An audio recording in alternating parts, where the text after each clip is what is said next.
Hey guys, good afternoon, good evening, good morning, wherever you are. I hope you're having a really good weekend.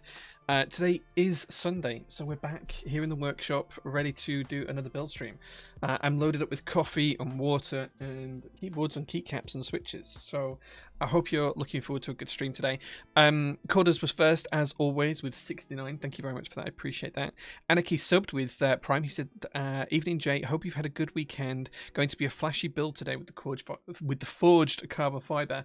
Yeah, it looks great, and I can't wait to show you guys because it's something I've been really itching to build for a while. And thank you very much for the 8 months, Anarchy, as well. I think your package is going out on Monday, by the way. I think it was all packed up on Friday and just missed DHL's collection, so it should be with you in the next couple of days. Corda says, is that JIC? Now you do. Now you can see me, if you're looking at your screen, of course. Peas Lake says, oh dang it, Keplers are so cool. Yeah, it's a really cool board. Like, I have an original prototype Kepler from the TKL as well. I have this one, and then I also have a TKL Ace of Spades that has a Limo connector as well. So I have a few of these boards now with built-in Limo connectors, and I've got to say I'm kind of a fan of them and kind of against them at the same time. A, I like them because they're really cool, and B, I dislike them because they're so finicky with the cables. I have to change my whole desk setup, but that's just me being pedantic about it. They look awesome and they're super strong, and if you didn't see the Ace of Spades build, go check it out on YouTube, because I can actually hold the board up, all 4 kilograms of it, with just the cable connected to the Limo connector, and it was fine. Anyway, let's see who else is in chat. Storesness is here, says good evening. Hey man, good to see you. Blue Toggle as well. Hey man, good to see you as well. Silence is here with the little monkey face. Semi Doge is here as well. Hugo, good evening Hugo, good to see you man.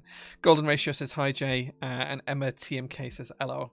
Enmat MK, I don't know. Enmat MK, I'm guessing. Hello mate, good to see you. So we're going to be building that today. A few things happened this week as well. It's been a manic week as this past week. Mel and I took in a ton of orders with all of the mystery switches and everything else that we did. I was really surprised by how much you guys wanted the mystery switches. So if you were lucky enough to buy one of the couple hundred packets we had, congratulations. They're all going out on Monday, I think. We also got DSS and Silo in. That's all now being shipped, or it's ready to ship depending on the order number. Apart from Desmat orders, we didn't get the Desmats just yet, so they need to wait for a little bit. So yeah, it's been a really busy week. I think we've also sold out of Stabies. They sold out in about 2 minutes flat. We've also put in stock Owl Lab stabs, which I'm really excited to show you these today, because these are really cool, and these should be fully completed so in the build today. So we'll show you the whole build and how they work, but I'm really excited for them. As well as that, next week I'll actually start to think about putting like 5 samples of a new product online. It'll be just £1, so you'll get it for £1 for the first 5 people, but to buy it you have to provide feedback, and that is going to be a little testing station that will allow you to tune your stabilizer wires, so it'll make sure that the wires are straight and everything else. So if you buy stabs next week, some people, 5 lucky people, will have the option to buy for just £1, £1 one of these stabilizer kind of wire testing systems and alignment systems that I've designed. They should go in stock middle of the week, I think, and then the only thing you have to do for getting it so cheap is give me feedback on how it worked for you, and if it works. And if it works really well, I'll introduce it as a proper product. Maybe we'll have some aluminium ones made and some laser cut ones made and all that kind of stuff in the workshop. We'll see how it goes. Right. Pew Pew Laser says hello, Jay, in chat. Truman Omar's here as well. He says hello. The mod is back. Lalagate says evening. Managed to grab some mystery switches. I can't wait. Like, I don't know if you saw the Insta videos afterwards, but Mel had a really fun time just picking random switches out of the bag, and it was quite fun. So we recorded a couple of videos and posted those on Instagram. But effectively, we just had a couple of big boxes, and she just dealt the hand in, pick a random bag out, and that's what you got. Some of them got like 110 switches for like 25 quid or whatever they were. Bargain. Absolute bargain. Like, I think that the cheapest pack of switches like 18 pence each, and when we worked it out, one of those customers had got lavenders for 18 pence each, including VAT, which is a bargain price. So yeah, I hope some people get really happy with them, and I don't think anyone will be disappointed with the switches, because we didn't have really any bad switches that I would call bad switches in that pile. They were all pretty cheap switches. So I'm hoping everyone's okay with it. If there are no bots, I'm almost certain I must be the first Stabies order. There were no bots on the Stabies. No, we did check them all for bots. There were no bots. In fact, I will tell you now, Omar, whether you were the first or not. Let me have a look. If you want to know whether you were the first order for Stabies, I'll let you know. Let me have a look.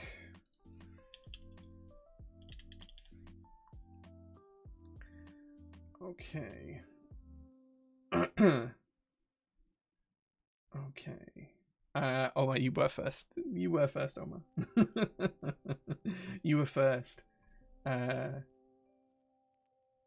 16 seconds from when they went live to you checking out. 16 seconds. So there you go. There you go. Okay. Anarchy says, so you need a Lemo with USB-C device side, but then a Lemo to Lemo device cable, so then you'd only change in the device end. Yeah, so I do have this. Pex has actually done this for me. So when I bought the Ace of Spades, Pex created me the cable that would connect into the back of the Ace of Spades, and then what he did, he created me a couple of shorter coiled cables that I could click onto the Lemo and plug into the back of any keyboard. So I do have that facility. I just haven't stripped down my desk to put those cables in and put them through my cable routing system because I've been very lazy. But theoretically, yes, I have a black Lemo cable and black cable setup that would work for any particular board. The issue is it doesn't work for the Keplers because the pinout is different, I think. Into the PCB, so the wire would have to be rewired. So the only boards it won't work for is the Keplers, I think, but I'd have to check that. Envious Media says only 8 minutes live, didn't miss much. No, we've only just started streaming. Alex Sotos, hey man, hey guys, welcome to the stream. You've just joined right at the very start of the stream where we're going to be building a forged carbon fiber Kepler today. So thank you very much for being here, guys. Alex, how was your stream? What did you build today? What did you take a look at? And I hope you're ready for a package from me in the next couple of days because something's on its way to you as well. I hope you're excited for that.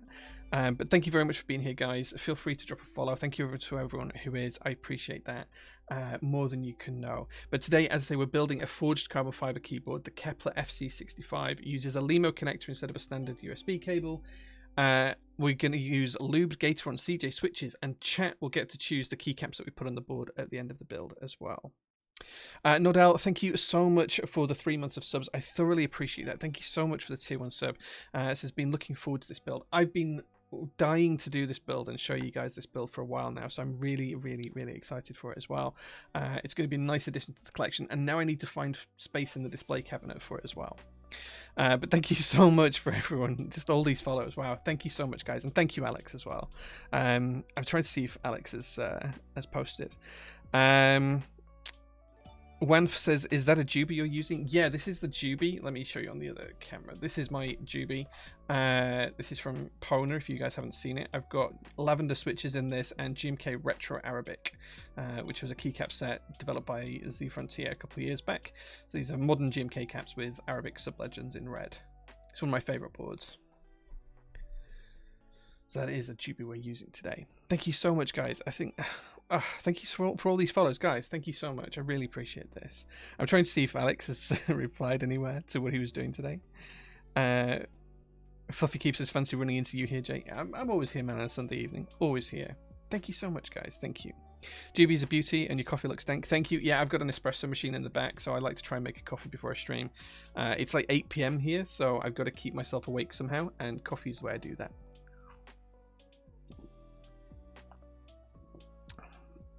Lubed and filmed lavenders. Lubed, not filmed in the Juby. Lubed, not filmed. The build stream should be on the Top Clack from when I used to stream on Top Clack. It should be on the Top Clack YouTube page if you're interested in finding it. Fluffy Keeps, thank you so much for the 5 tier 1 gift subs, man. Thank you so much, dude. Thank you. Iwane, Rodri, Kleptwaza, Steve ML, and X Koki. There you go, guys. Thank you so much, Fluffy. I really appreciate that, man. That means more to me than I can tell you. And Flexman as well, subscribe with Prime. Flex, we're actually using one of your PCBs today. So one of the stories I was going to tell when we get into this build is that This board, when I bought it, didn't support ISO. So the carbon fiber, the FC65 Kepler, didn't support ISO. And at the time, Flex and I were talking about whether we'd do a 65% together, which kind of became the lodestone. And Flex was kind enough to offer to design a PCB for that. And he made like 3 or 4 really ad hoc, just random early prototypes of the lodestone PCB, got it all into Via, and that actually became the PCB for this build for me and one other guy. Whoa, we've lost the camera. Turn the camera back on. There we go. Not sure what happened there, but it doesn't like the camera. We'll turn it back on. I think it's the heat in the room. I think the heat's upset the camera. I'll be back in a second, guys. Anyway, there we go. There we go. Zoom in a little bit. I think it's the heat in the room. It's really warm, which is why I'm rosy cheeks. So yeah, Xkoki, thank you so much for the 5 tier 1 gift subs, man, as well. Thank you so much, guys. What's going on? This is nuts. This is nuts. What a time for my camera to break. Thank you so much, though. But yeah, so Flex designed this PCB, which eventually became the PCB we were going to use in the lodestone. And he just had like 5 randomly made for me and just one other guy who wanted to be able to have this particular Kepler FC65 board in ISO layouts. This is one of only 2 boards in the world that have this PCB, and Flex was the key to all of that. So thank you so much, Flex. It means more to me than I can say. So thank you so much. Thank you. Right, okay, we've got the camera back. I think it's the heat in here. It's got to like 36 degrees in here, so I'm wait for it to cool down. Whew, it's a bit warm. One King Alora says, "Oh, it's Jay. Thanks, man. Thanks for the heart." Adam says, "Hello, everybody. Hey, man. Good to see you. Redeeming hydrate. Are we, guys? Okay. The stream is popping. Yeah, it's awesome. Thank you so much for being here, guys. Thank you." It's finally caught up with Buddy's OG's subscription. Thank you very much for that, man. Jellymaster, thank you so much as well for the 4 months of subs. And there's the 5 gift subs as well that Fluffy Keeps did. Thank you so much. Thank you. Any info we can have on the Argyle? Well, you see, Alex might have raided me, but Alex might be getting something from me in the very near future related to Argyle. Just saying. But very soon. So we're working on pricing early next week for the Argyle. We're going to be going through the latest manufacturing quotes and the latest costs and everything else to be able to produce the board. More news in the next couple of weeks. Guys, we're almost at the level 4 in the hype train. Wow. Almost there. I don't think I've ever hit level 4 in the hype train before. This is amazing. Thank you so much, guys. Thank you. So yeah, so Argyle is going to come soon. I do have a prototype here. It is going to Alex Otos, so he'll have that next couple of weeks. In fact, I think the box is already being picked up. I'm not sure if the box was picked up on Friday or if it's been picked up on Monday. Xkoki, thank you so much for the 5 gift subs as well. So I'm not sure if the box was picked up on Friday, if it's getting picked up on Monday, but there is a box with an Argyle prototype in it going to Alex Otos. So build stream from Alex very, very soon. So yeah, there you go. The Cancerous 86, thank you so much for the 5 tier 1 gift subs, man. Does that mean we've hit level 4? What? We've never done that before. Never done that. Thank you so much. Thank you. Thank you so much. Yeah, so in Argyle news, Socialite, who's the guy who commissioned the Argyle, he's been updating the IC this week. You'll have seen some information drop. More information is coming. James, who designed the board, he's from AKB Alchemist Keyboards. He's been going through the designs, making sure everything's okay, just checking the last bits that we've changed. Everything looks good. So as I say, we're going to be going into production pretty soon. Once we... camera again. Camera. Hold on. Hold on, late Christmas here in Twitch. This is nuts. Fleximent, thank you so much for the gift subs, man. Camera will be back on in a second. I have turned it back on, but it's because it's too warm in this room for the camera. That's what it is. But yeah, Argyle is happening. Wait, what happened there?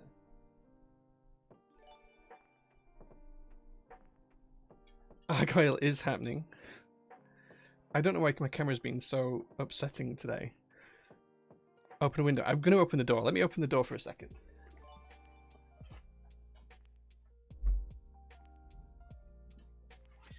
The issue I have is it's like 4 degrees out in the workshop, and it's like 36 degrees in here. 29 degrees now. 29 degrees. So yeah. No idea how I ain't covered in sweat. Because I've been in the workshop where it's 6 degrees, and I came in here and it's really hot. So I'd only just got used to it. That's why the rosy cheeks are there. But anyway, what I usually do is heat the room up as hot as possible, turn the heater off, and then let it cool down whilst I'm streaming. That's usually my play. I left it on a little bit too long. Anyway, it's cooling down nicely. It's 24 degrees now, so yeah, we're getting there. Yeah, so thank you very much, Flexman, for the PCB and for the gift subs today. I thoroughly appreciate those. It's a late Christmas here in Twitch. It's awesome, man. It's awesome. Thank you so much for being here, guys. Thank you. Maybe if someone asks nicely enough, we'll do a giveaway. Because of all these gift subs, maybe if someone asks nicely for a giveaway, if someone sends a really nice message asking for a giveaway, we'll do a giveaway for some desk mats later on in the stream towards the end of the build. How about that, guys? How about that? How about that? Open away. I've got the door open now to the workshop. I can feel this cold draft coming right into past this camera at my face, so it should get cooler. Camera can't handle the hype. I know, right? It should be okay now. It should be okay. You're up north, Jay. How can a camera overheat here? I have heaters. It's not like I don't have heaters here. Give away the Kepler FC65. You're so nice. No, I said some desk mats. We'll give away some desk mats. This is me asking super nicely for a giveaway. FC65, don't get to see this built too often. No, and this will be the first and only ISO one, I'm pretty sure. Jay, you beautiful man, please grace us with a giveaway. Alright, okay. Free stuff, free giveaways coming at the end of the stream. We'll give away a handful of desk mats at the end of the stream. How about that? Because next week we're going to open up like a mystery desk mat kind of thing, where, because people like the mystery switches so much, where you can pay like £15-18, something like that, and you get a random desk mat from any of the desk mats in stock. It's a little bit cheaper because you don't know what you're getting, but at the same time you get a desk mat and it'll change your setup. So what we'll do at the end of the stream, we'll give 3 or 4 of those away. Look at the stream, it's only just caught up with all of the gift subs and everything. Thank you so much, guys. But yeah, let's do that right at the end of the stream. We'll give away 3 or 4 desk mats or something like that, random ones, mystery ones. We'll do some giveaways, we'll do some keyword giveaways or something like that right at the end of the stream. Don't let me forget, guys. Don't let me forget. I didn't realize Prototype is streams. Just got a package from you guys yesterday. Awesome.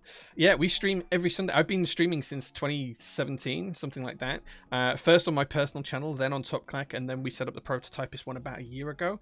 We're going to be doing some workshop streams next week where we'll be actually out in the workshop laser cutting some stuff, including the new little stab testing stations that we're going to do, which will allow you to actually adjust and tune wires.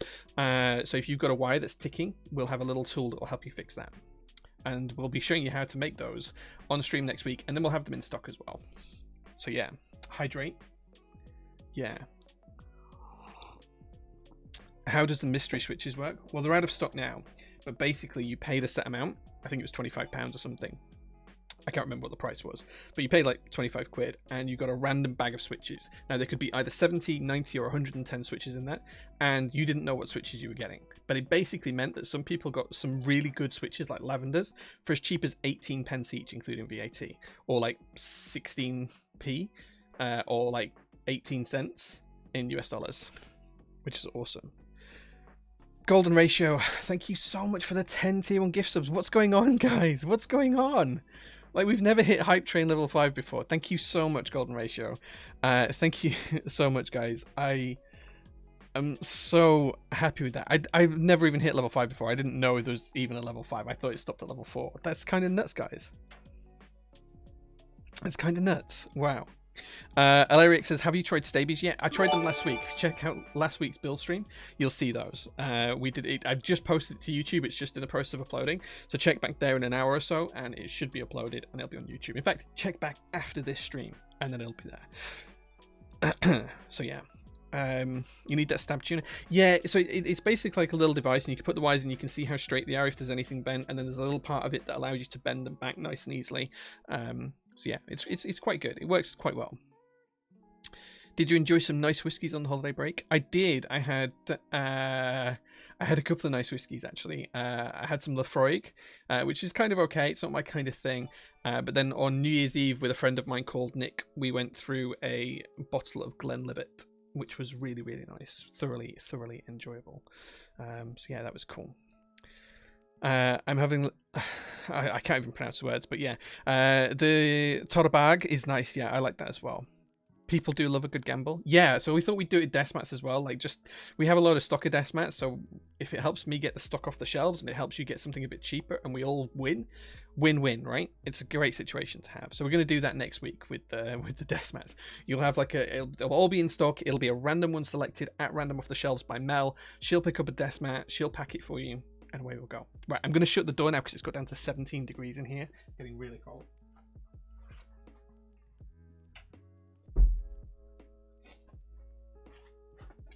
There we go. 17 degrees is about my tolerance level. So yeah. Late Christmas presents. Yeah, right? Where is the best place to get artisans? The makers usually, from the makers direct.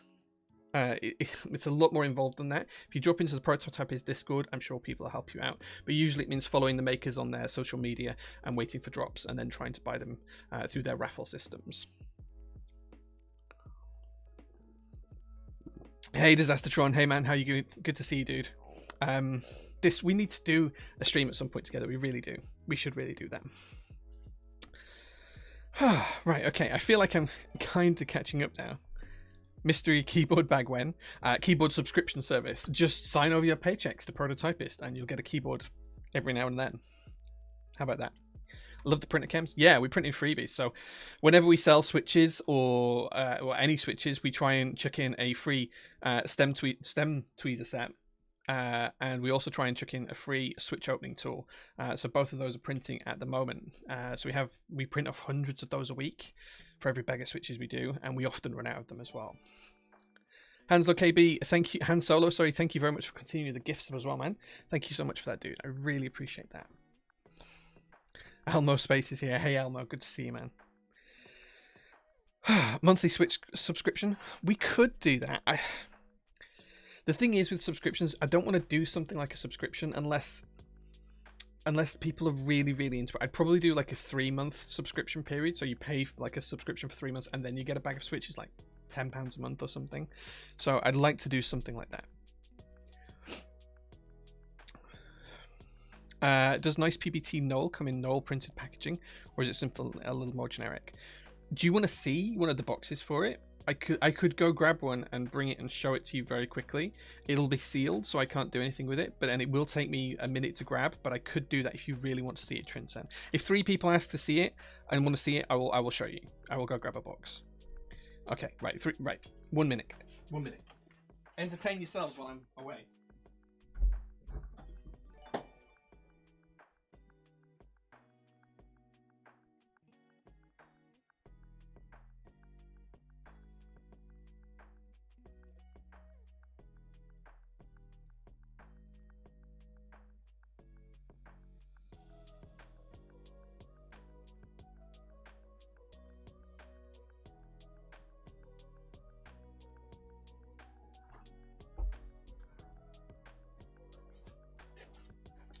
Okay, guys, I'm back.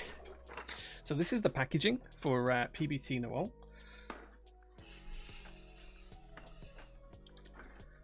This one's slightly damaged. This is my personal set. Canon Keys logo on the rear and on the side. Nice PBT logo there. So there you go. That's the keycap set. You'll see this on my build next week, because it'll go on my personal build next week. Yeah, that's what the keycap set box looks like.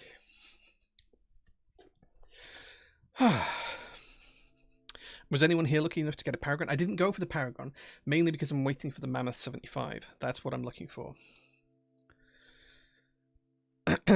Box is good. Yes, please. Let's see it. Everyone wants to see the box. How weird. How weird. Oh, no. Dusty chair. Is my chair dusty? Is my chair dusty? I don't think it is. It gets cleaned every week. The cleaner comes in. We have, because this is like a commercial premises, we have a cleaner that comes in and cleans everything. So I'm pretty sure that my chair's not dusty. I'd be surprised if it was.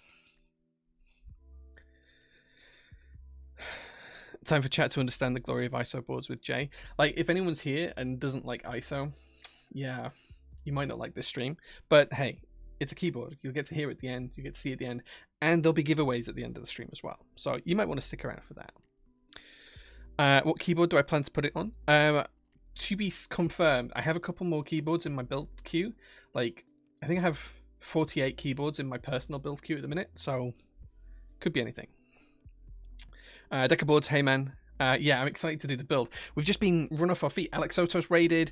People have been wanting to see keycap sets. It's been nuts. I haven't even had a chance to start the stream yet, but yeah. Not my style, but I really love a keycap set. Yeah, and we tried to do it in stock as well, which was really good. So thank you very much to Upas and Agila for including me in that as well. Thank you. The coffee is one I poured myself. The latte art is not the greatest. Wrong one. There we go. But it kind of looks like a leaf, I guess, which is what I was going for. But yeah, I like my coffee. What? No, oh, that's why. Someone's moved the scenes around. There we go.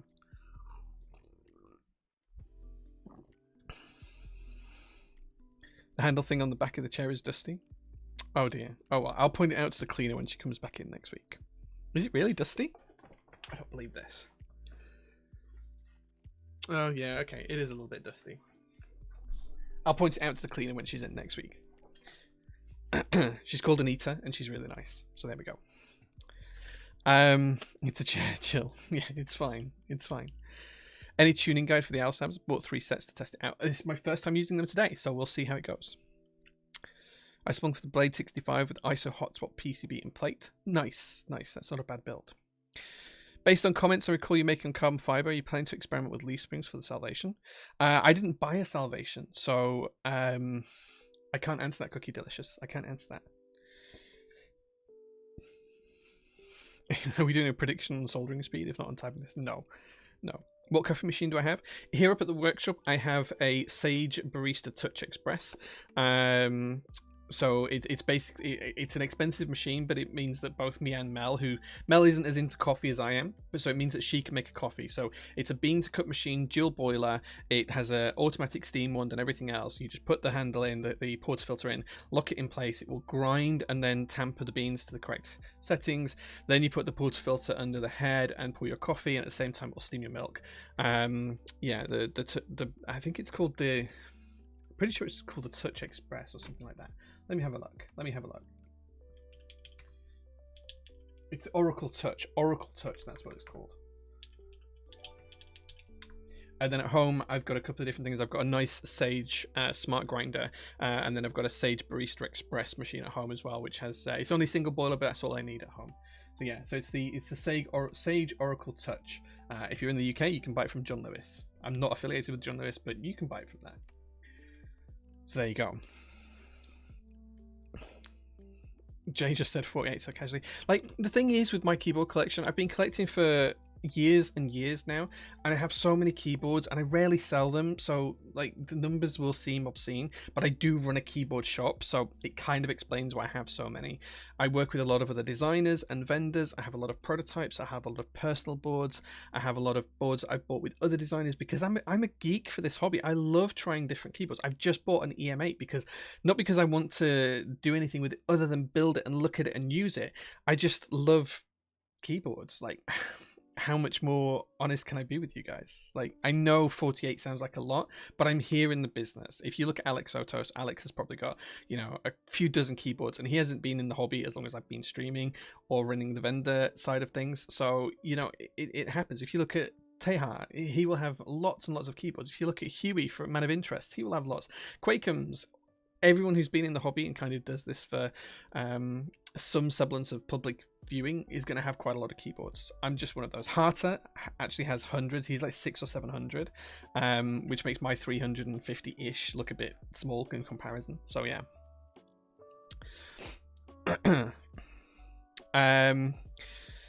Shirokori says, I wish I had enough money to casually have 48 kits to build. It is what it is, man. I appreciate that. I was lucky enough to make some good investments when I was younger. I don't have any income right now. I don't take any money out of Prototypist. I only have the money that I've invested and saved myself personally over my lifetime. I'm well aware that I'm in a very lucky position. Literally, my only income these days is from streaming. I have no other income other than what I make from streaming on Twitch, which is at most £100 a month. Like, it's not huge amounts of money. What's my favorite board I've built? I've built thousands of boards over the years. Because I build them for people as well during the week. I probably build 10 boards a week on average, plus my own personal builds on a Sunday. I couldn't tell you what my favorite is. I mean, if I'm being honest, it's going to be the JL1. But if outside of Prototypist boards and boards that I've worked on myself, I couldn't give you an answer to that. There are so many good ones. The Juby's up there. I like my Keycult board. I've got a Keycult #2 just on the back here. I've got a couple of Geonworks F1 I've got the Frog. I've got an original VEA on the shelf. I've got a couple of TGR prototypes. I've got a TGR Jane V2 CE. I've got a Silver Blue Jane V2. I couldn't pick one. Like, I couldn't even pick 10, I don't think. It's really difficult. Like the Keymax boards I built recently, where a guy literally makes his own double shot keycaps in his workshop at home. That board has immense value to me as someone who geeks out and nerds out about these kind of topics. So, and they have brown Alps in. I couldn't not pick one of those, right? So I don't know. Picking one board, impossible. Impossible. Yeah, Alex has over 100, right? Yeah, so it makes my 350 when I've been in the hobby 3 times as long as Alex. Lucky about it, right? So there you go. I have another keyboard build in my that won't be expensive, but a tribute to my favorite band, so I'll see if I build it. Nice. For what stages are pretty good for the money, though I really want a decent, but a bit too expensive for me to casually use. Yeah, like I'd love to have a hand pump espresso machine, like a hand powered espresso machine, but I don't have the time to dedicate to it. I have too many hobbies as it is.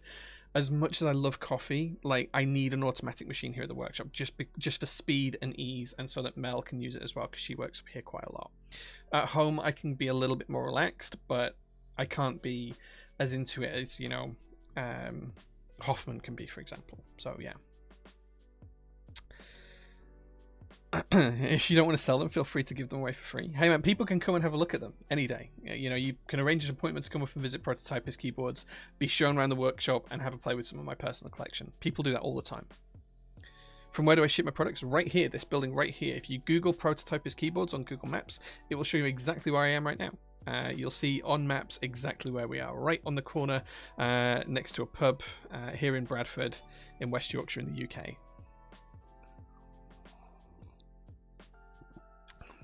Three keeps since 2020 going strong. Nice. Any hints on new designs coming up? The JO2 redesign is almost done. Another couple of weeks and that should be ready to be prototyped. So then the Blackout edition will happen sometime after that. Argyle's pretty soon. We also have a TKL in the works. It was in the works with James AKB.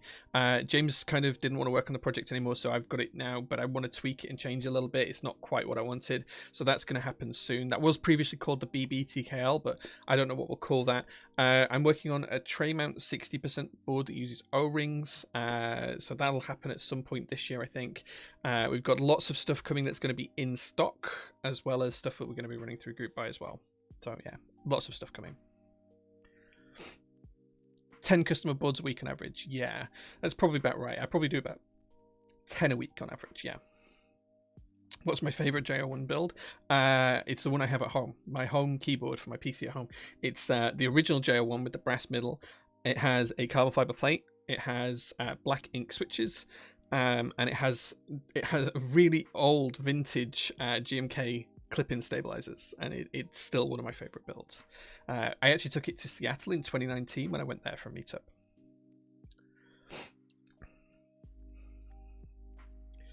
Can't decide which looks nicer, Sat 75 or Mammoth 75. Both look really good. I have 2 Satisfaction 75s. I've got one of the original prototypes from the original run, and I also have one just down here, just off camera, which is my personal board from the Friends and Family run that Upas did a little while ago. Mammoth is coming very soon, so watch out for that. No matter how big or small your collection is, it doesn't matter. Or he support each other in hobby.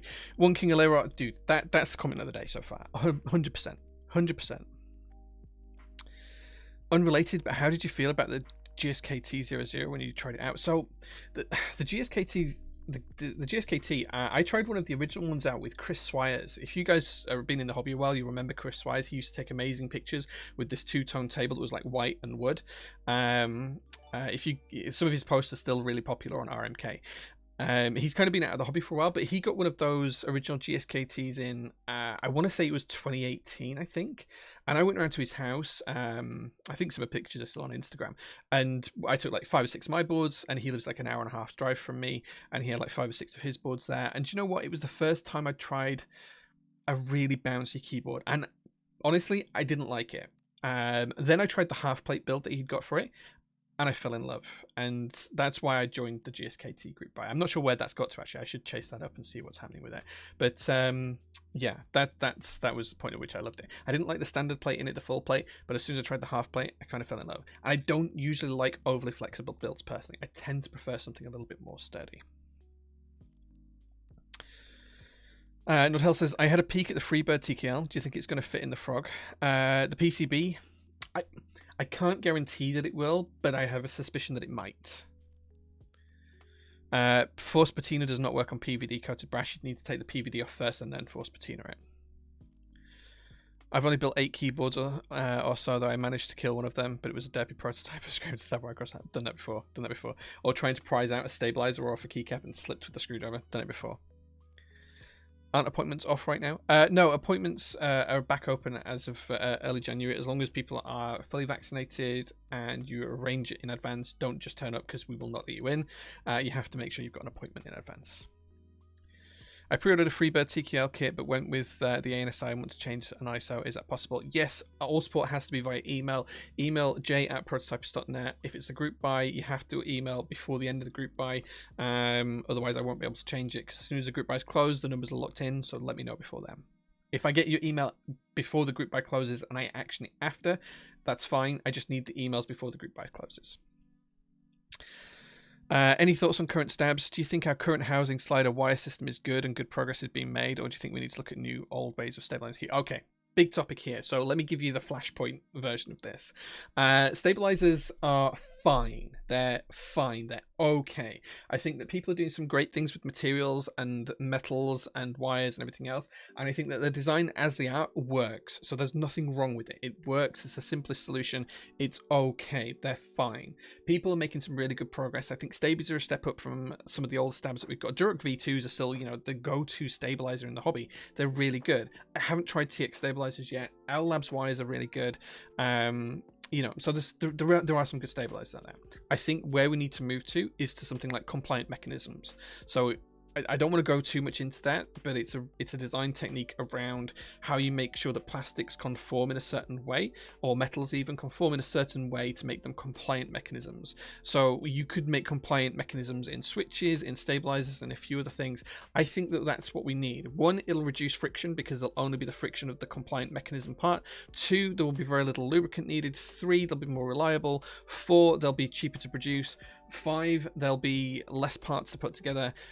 But the challenge is designing something, going through that process at a level that's okay, and actually producing molds for stuff that might need to be changed. It's going to be very expensive, so it needs someone with some deep pockets. I do have some designs that I think will work. I've tried 3D printing them. 3D printed PLA isn't strong enough. TPU's too soft. I haven't found a good alternative yet. If I do, I'll try those out, and if that works, then maybe I'll get some made up in some injection molding setups. We'll see, but I don't think my solution is going to be the actual one that works. I think someone else will come up with that. What's happening for the stream today? We're going to be building in a second the FC65 Kepler. It's not a J-Star board. Where's the camera again? What's up with this camera? It's back. This camera, I'm going to have to take it apart and, well, strip all the wires off of it and see how it's going. I wonder if it's shorting out on something. I thought it was the heat, but clearly not. Maybe it's the cables. Maybe it's the cables.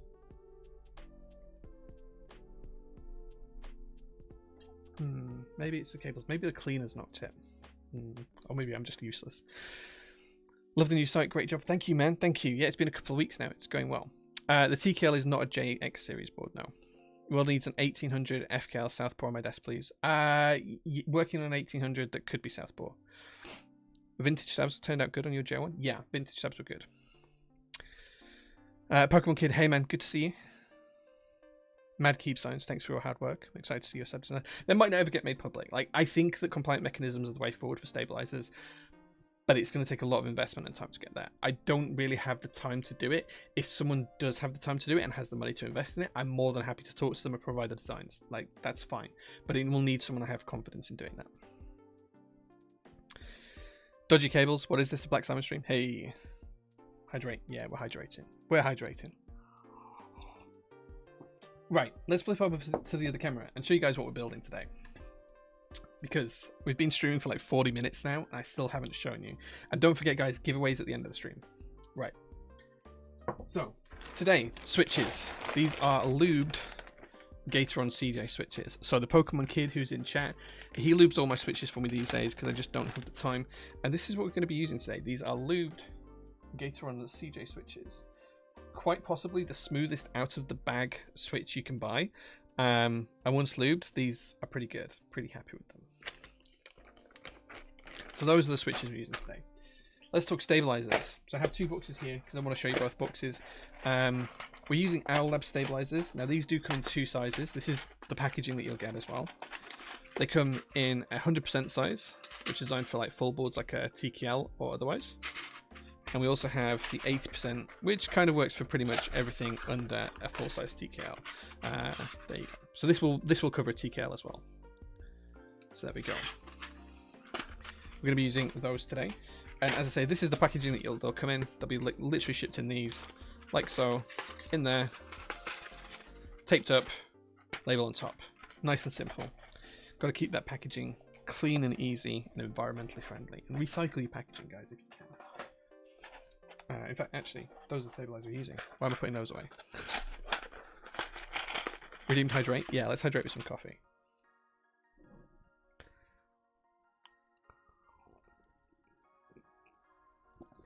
The juice mats probably won't get restocked, no. That depends on when TKC want to remake them. Coffee dehydrates there. Oh, let's have some water as well.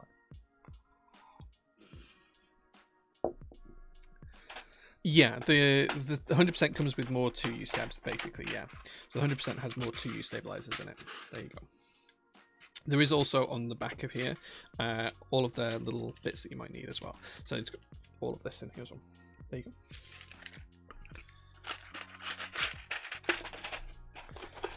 Get rid of the hydrate command and change it to caffeinate. Omar, get on it. That's a good idea. Omar, where are you? Right, yes, Owl Labs in stock right now. If you want to see those, you can do. If you want to buy some, you can do. In stock, go have a look. Right, let's take a look at the keyboard. So this is how the board comes in a nice hard carry case. It is unzipped, it does zip up, but it's basically very similar to what you might have seen on the J series. Inside, we have a few things. We have our fixed LEMO cable. So this is a two-part cable. You'll see we have a daughter cable here that's a LEMO connector that screws into the case. And then we have the main part of the cable, which has a LEMO connector on as well, which is pretty nice. That comes as standard with the board.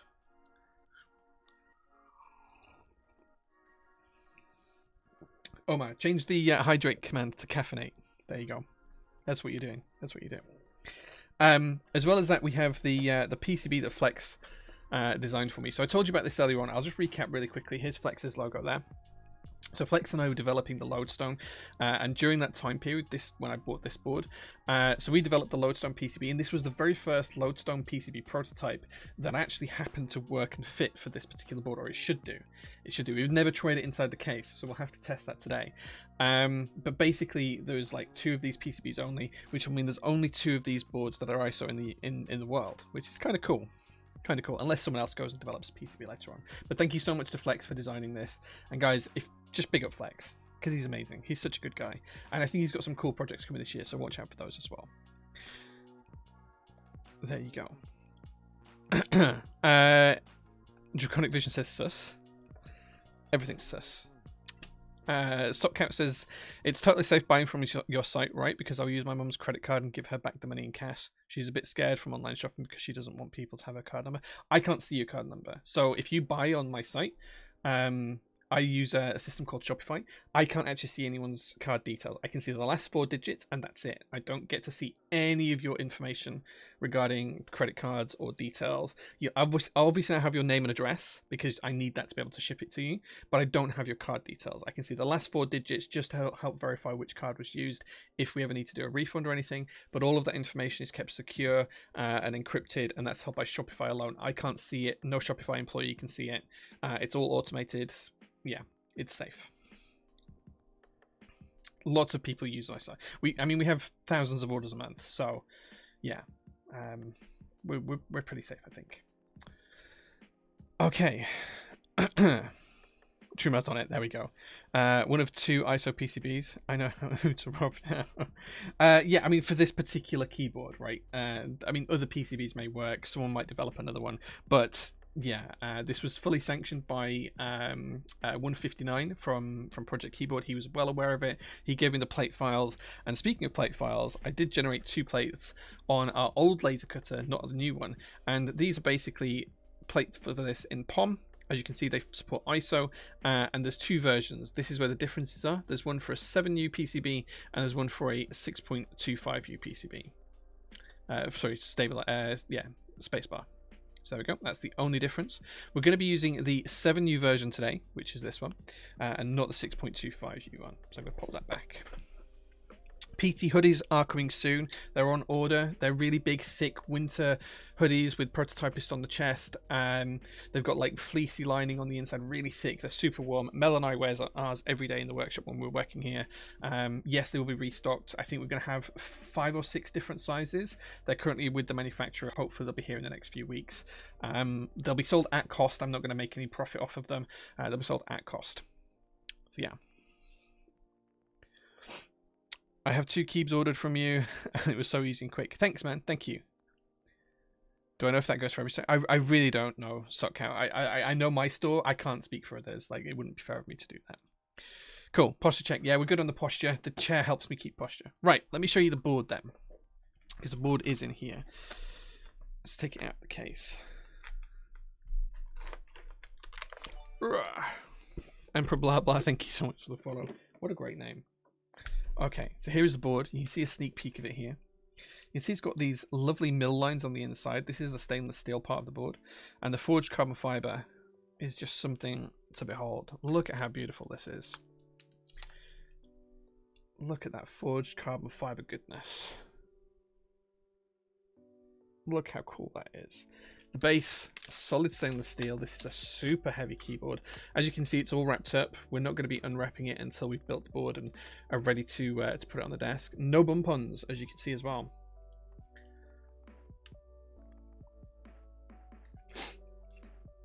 So yeah, so this is what we're building today. There's the hole on the back for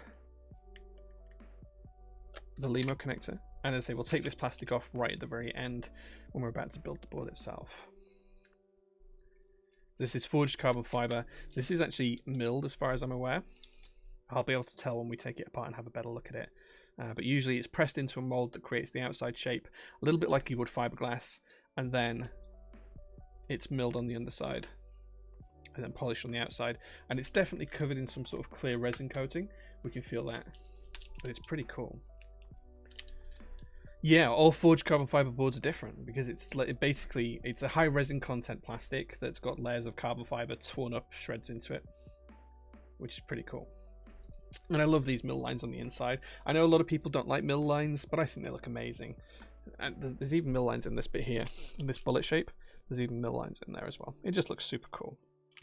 So there we go. That's the board we're going to build today. I'm going to pop that to one side. Bruce says nut. It's a really good looking board. Okay, so before we build the board up itself, first thing to do is get some stabilizers and pop them in our PCB. I'm going to lube these on stream using 205 grade 2, which is my standard go-to stabilizer lubricant. We're just going to check that the plate lines up with everything as well. Certainly seems to, from what I can see here. Yeah, that looks all good. Just making sure that the switches look like they line up with the holes correctly. Okay. And in terms of stabilizers today, we need a 2U backspace stabilizer. We need a 2U ISO enter stabilizer. That's 2 2Us. And then we just need one 7U stabilizer. That's all we need. So we're using just a bare portion of this packet. So we're just going to take the part off the bottom of the stabilizer box here. That's got all of our little bits and pieces, screws, O-rings and PCB spaces if you want to do band-aid mods and stuff like that. And then this is where our stabilizers come in. If I have any updates on it, Chuck Death, it'll be on there as soon as I hear something. I've actually got a meeting with TKC on Tuesday, so I'll ask them for an update on that then. But I haven't had anything since. Not sure if you saw the comment about tungsten switches. Did you want me to run it by Sarah, or will you sort that? Run what? Sorry, Dark Fox Labs. We'll have more in stock next week. We just didn't get through counting them all and stocking them all. I don't know what the question was, but if you tell me what the question is, I'll be able to have a look. I'll definitely buy something from your site and would love to buy everything I need from your site too, but you're not in Europe and here in Greece because we're in a crisis. Customs duties are more expensive than the other countries. Yeah, I mean, we can export. When you check out, if you're in Greece, it will show you on the website what the customs duties are, and you can pay them to me, and then you won't have to pay them during import. It makes it nice and simple for you, but I can appreciate that not everyone wants to do that. Okay, so in terms of stabilizers, as I said, we need 2 2Us, so we're going to get those out. And we need 1 7U spacebar, which means we need 6 inserts.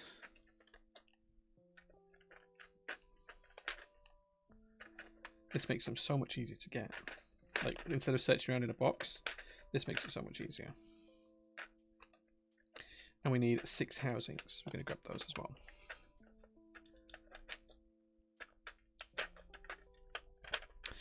ISO benefits, save money on stabs. 100%, man. 100%.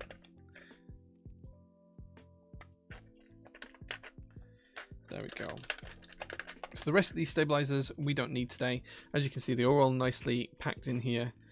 Nice and easy to get out. Keeps them nice and neat and organized. We're going to pop the lid back on there. In terms of on the insides of the stabilizers to put them together, I'm going to try the Band-Aid mod with this. I wouldn't usually because I don't really like it.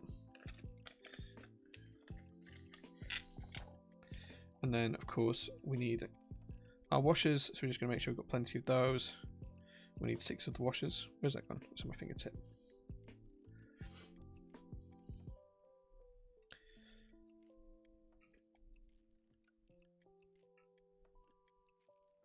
And we need 6 screws as well. So we're just going to get all of that together, and then we can pop the rest away.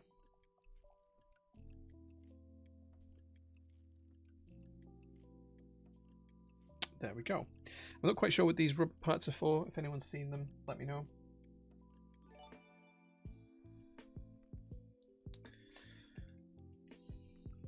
I like ISO with a big left shift. Oh no, I prefer a short left shift if I'm using it. Yes, PT is in the UK, Prototypist is in the UK, which is in Europe, as in the continent. Physically, we are part of the European continental shelf, yes. But we're not in the European Union. Oh, this is under the wire. I see, I see. Okay, well, we'll give those a try. We only need 3. Let's give them a try. I see how they work now. Yeah, okay, that makes sense. We'll give them a try.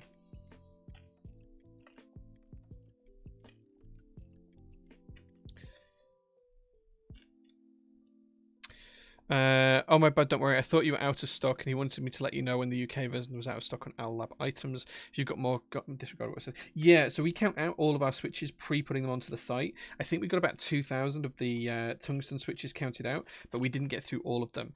Anytime we run out of stuff, I will be in touch with Syra to order some more. So don't worry too much about it. I do check stock once a week, so we'll know when we run out, and we'll be able to address that. Okay, great. So now we've got the stabilizers together. What we're going to do is we're just going to put the inserts in the housings. Whoops. And then we lube them afterwards. I prefer to do it this way because I don't lube too much of the housing when I'm building stabilizers, because I feel like it can go up the works too much and can make them sluggish to return. So you'll see my lubing method in just a minute. Okay, we'll edit them after stream then, Omar. Thank you for checking.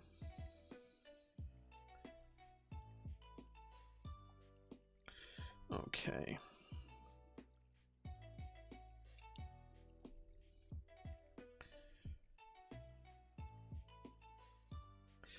Okay, that's all of the inserts put in the housings. Now we're going to take our wires and we're going to lube these liberally with 205 grade 2. Oh, the camera's gone really dark. Let me fix that. What's happened there?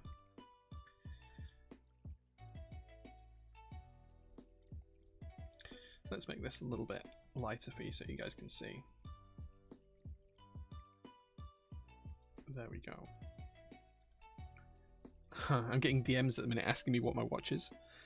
So my watch that I'm wearing currently is a Breitling. It's a collaboration with the Deus Ex motorcycle shop, a Deus Ex Machina motorcycle shop in the US, and it's called the Deus Top Time.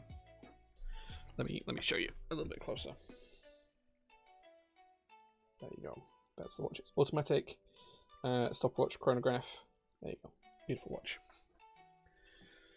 I live my 205 grade 0 Duncan spread with a brush. I tend not to do it that way. I prefer to have a little bit more control over it, be a little bit more consistent. I know what I'm looking for in a stab wire personally, so I tend to just try and abide by that. Okay. Lube on one side, pop that into the housing, make sure it goes in correctly, and then click it into the home. Then we repeat on the other side.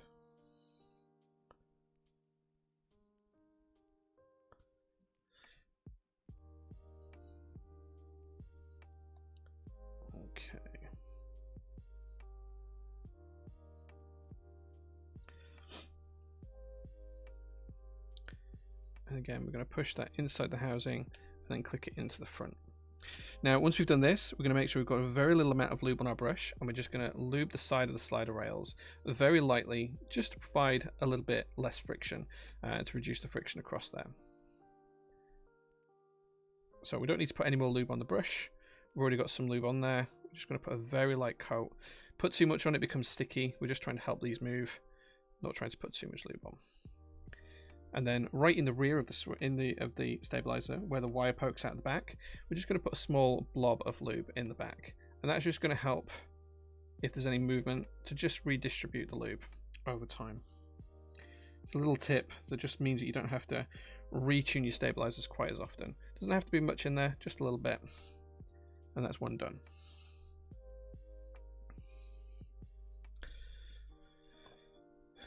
Defo check your wires before you build. I've checked all of these ones that we're using today. I have a little tool. So both this and the 100 pack that you saw earlier on, they've all been checked. I have a little tool that helps you rebalance wires. These have all been checked. And I just put everything back before we started the stream. So I know we're good on these. I'm pretty happy with the liquid metal wires. They're pretty good. Oftentimes I don't have time to show everything on stream, so you'll find I tend to do some things a little bit before, such as testing the PCB. Already happened before the stream, so we know it works. Plus you guys don't want to see me testing a PCB. That's a little bit boring.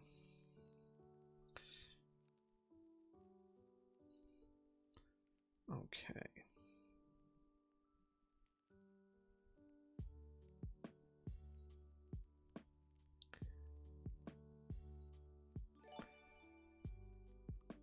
Thank you for the follows, guys. I really appreciate those. Thank you so much. Stavies have been disappointing from you. I'm really sorry about that, man. I've had nothing but good experience with them. So I'm really sorry if anyone's not had a good experience with them. Again, just a light lubricant layer just on the sides of the sliders. As I say, this is just my personal method. You do what works for you. There's no right or wrongs here as long as you don't overlube.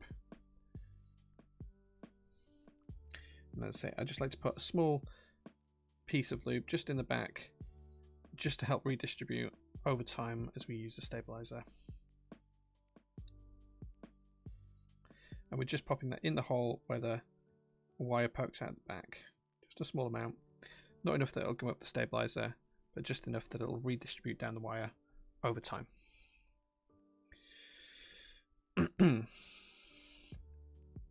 The wire popped out. Oh man, that sucks.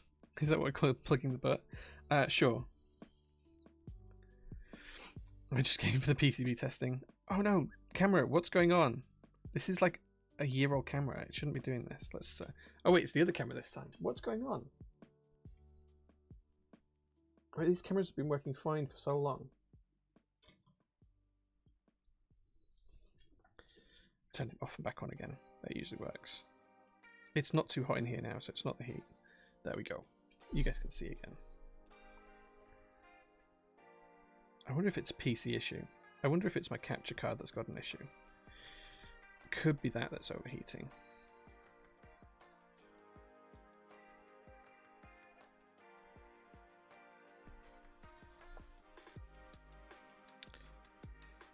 I don't use USB for the cameras. So this is a capture card in the PCI Express slot. We use two Sony A6400s, so it shouldn't be too many devices sharing the same lanes. Because as I say, we're using PCI Express for this, so a straight HDMI connection from the cameras to the PC. But it could be the capture card.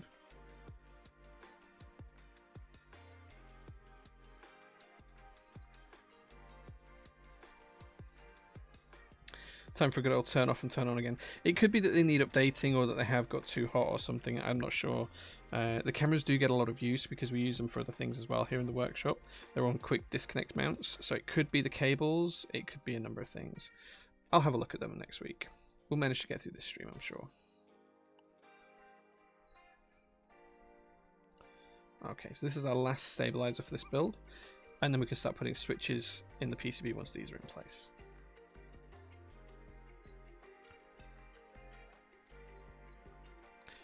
Now, as we've lubed these stabilizers quite well, we shouldn't need to test them directly. We'll be able to test them at the end and just tweak them after the build's complete, rather than tweaking them now.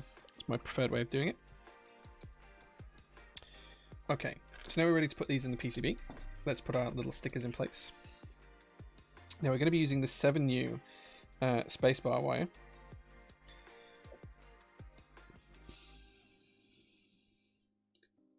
So let's take these little stickers off. So these little stickers just sit on the PCB, right where the stabilizers are going to go.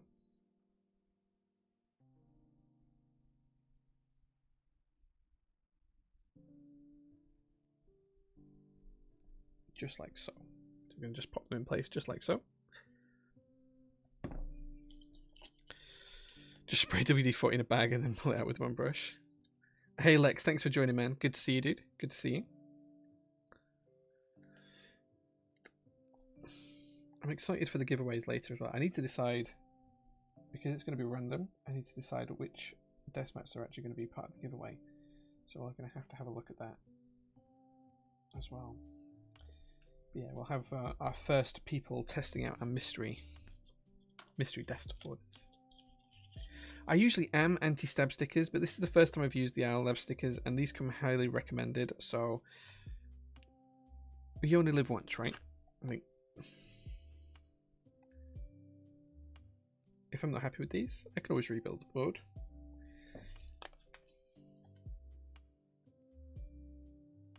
And plus it's easy to show you guys as well just how easy it is to put these in place.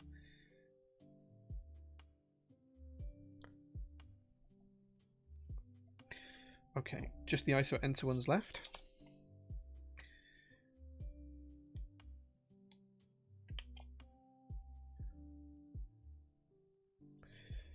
Okay, I just need to angle this in the right direction so I can get it in place.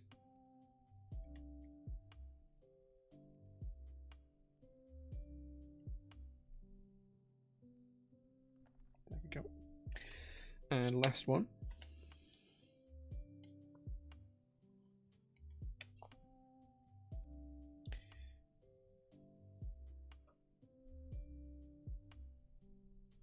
There we go. Now they're all in place, we can pop our stabilizers into the board and then we can screw them down.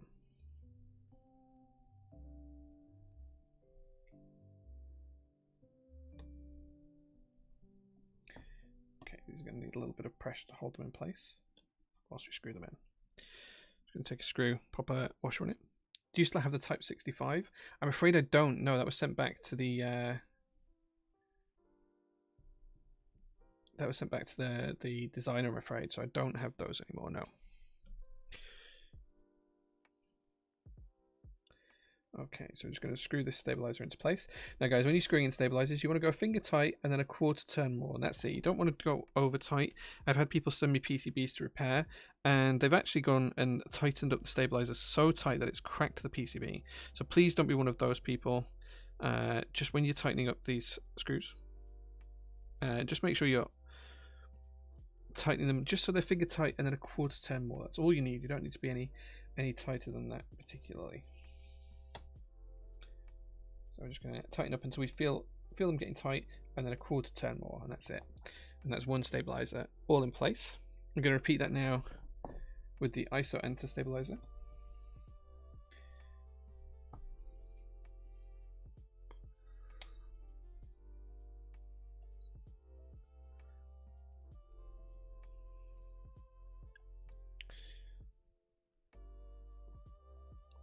Oh, thanks, man. I appreciate that, King Alira.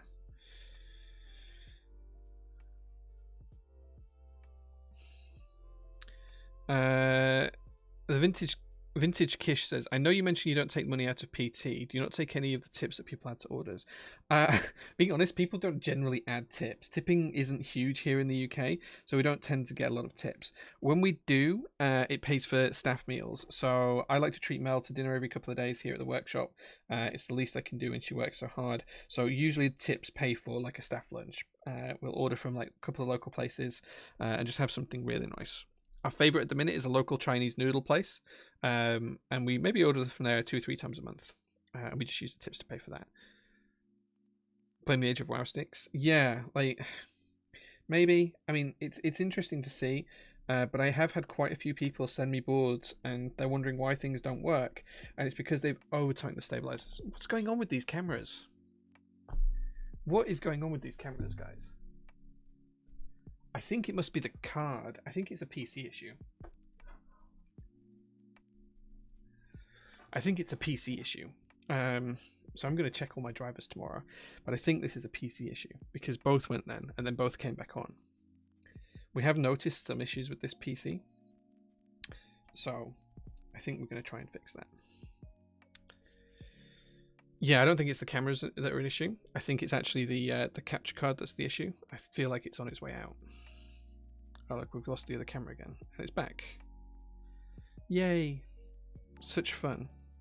Totnik, hey man, thanks for the 6 months of subs. He says, Mr. J, hi. Hey man, good to see you, dude. Good to see you, my friend. We're having camera issues galore today. And I think it's, as I say, I think it's the capture card. It must be the capture card. Perhaps we just need to do a fresh install of Windows on this PC. It's more flaky than a Greg's sausage roll. You're fishing right now? Dude, that's so cool. What shipping method do we use? You can use either Royal Mail or you can use DHL. We offer both options at checkout. Stretch? Yeah, let's have a stretch. Oh, actually, I felt my back crack then. You're glad the tips go to a good place. Thanks, man. Thank you, man. Like, I get so many negative things about how prototypists shouldn't pay staff. We should do this for free for the community. Like, so many comments about that. Every month I get people complaining that Mel works here and, you know, that I'm paying Mel and stuff like that. And it genuinely disappoints me. Okay, I'm just going to try and pop these under here. I'm just going to use a small screwdriver. And these are the little wire supports that come with the stabilizers. So we're just going to pop them underneath. I'm just going to use a little screwdriver to push them into place.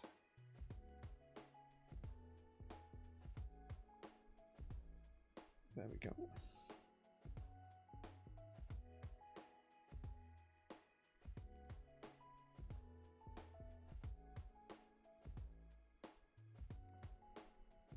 Quite happy with how that one's sat, so I'll just take it out and redo it.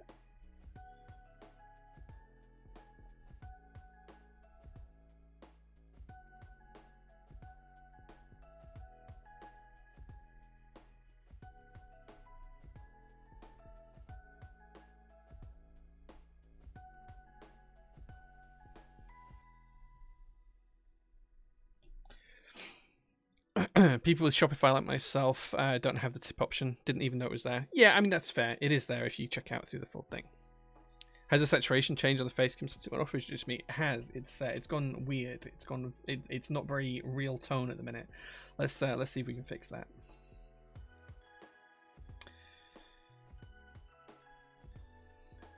Okay, let me put it back to the proper settings. There we go. That's better. There we go. That's a little bit more realistic. Use 2 for the spacebar. Good tip. We can try that. Push 1 to one side.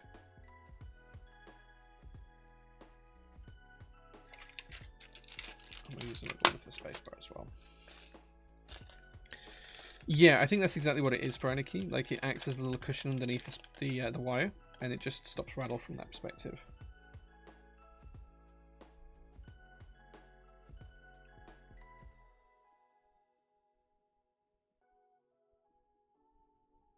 In fact, I'm going to put one on one side and one on the other side here.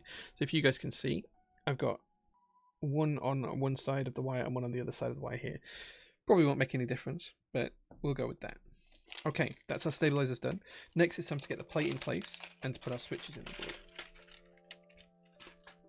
Have you seen GMK Galaxy? Looks like would be my favourite sets, and it has translucent kits. I have seen GMK Galaxy, yes.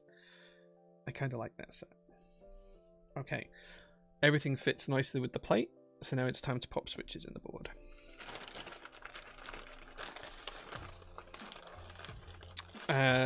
Let's catch up with chat. I think I've missed a few bits here.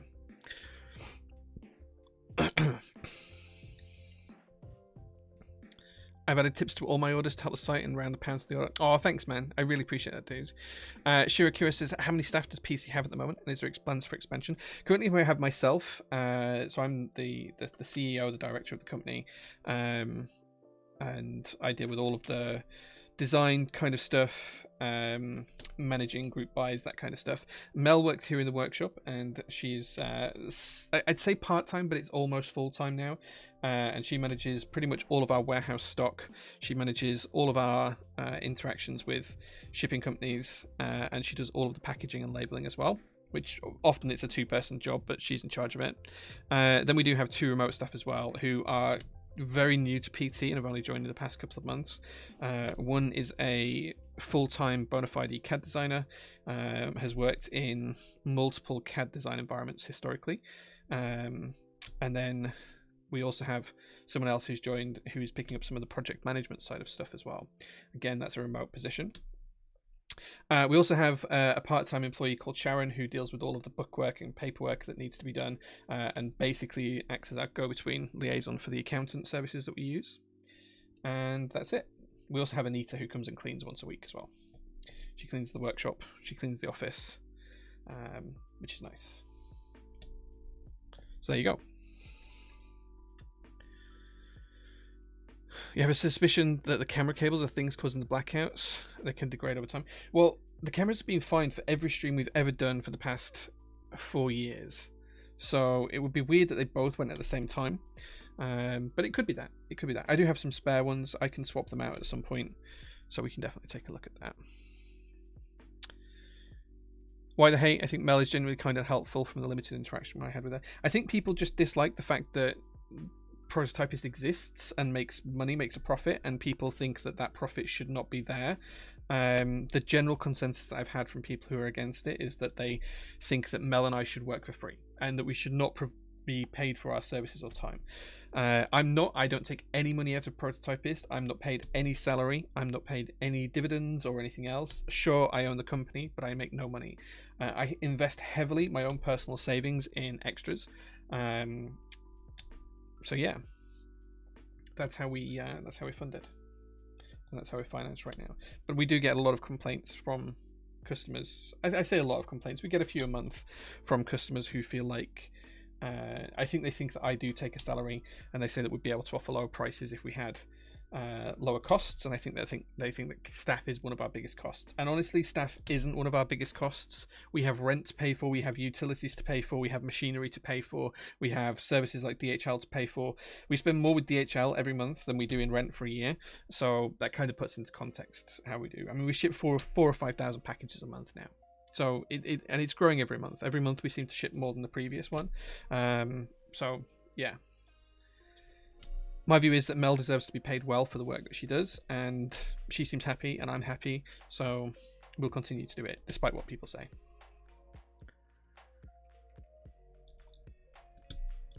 Wanna gamble the challenge points? If you've got dielectric grease on your board, it depends what the finish for. These are XM4s aramizing. It depends on what the finish is on the board is, and blah blah blah. So if you let me know what the finish is on the board, I'll tell you the best solvent or thing to use it for. If it's just aluminium and it's anodized, you can actually put it in the dishwasher and it should be fine. So So it really depends on what the board is made from and what finish is on there. If it's colorings, I would tend to stay away from any solvents. Got a slight issue here with this switch. Doesn't quite want to go in place. Why don't you want to click in?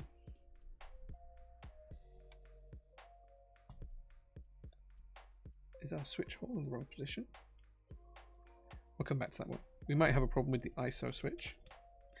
Could be an issue, might not be. We'll see. We might have to do some plate trimming in a second.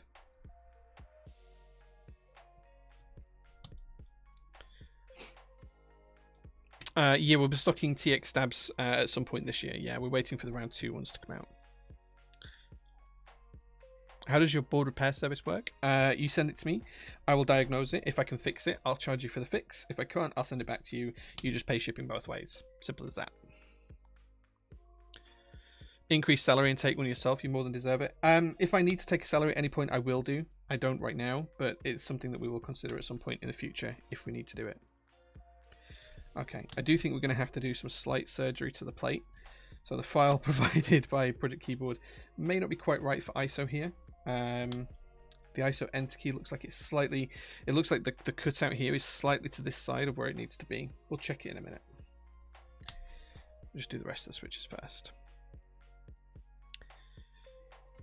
What are the frames for it? This is a custom frame I had made for the poster. It was a couple of £100 here in the UK, and it was made by a local frame making company for me. If it's anodization, I'd just wipe it down with isopropyl alcohol. That should take any lubricant off. These are the Gateron CJ switches, yeah. People complain too much about the stuff they have zero knowledge about. Maybe. How is Prototypist supposed to run then? The cost breakdown people imagine just seems delusional. I think people think that Prototypist isn't a real company in some ways. I mean, Prototypist is a multi-million-pound company, right? Our revenue is a couple of £1,000,000 a year now. And we're a proper bona fide company. We've got technically 5 employees, a couple of part-time, but all need to be paid. We've got bills that we need to pay. We've got services that we need to pay for. You know, these things all have to come from somewhere, and buying extras is a huge cost to the business. So we have to be able to fund those as well. Okay, let's just have one more play with the switch, and if it won't go in, we'll just have to do some trimming of the switch hole, I think. So yeah, so if you look here, this switch doesn't sit flush. Can you see that? It's not sitting flush here. The reason for that is that the switch cutout is slightly too far this way. So we're just going to have to trim that down. So I'm going to see if I've got a knife here to trim it with. If I don't, I'll go grab one.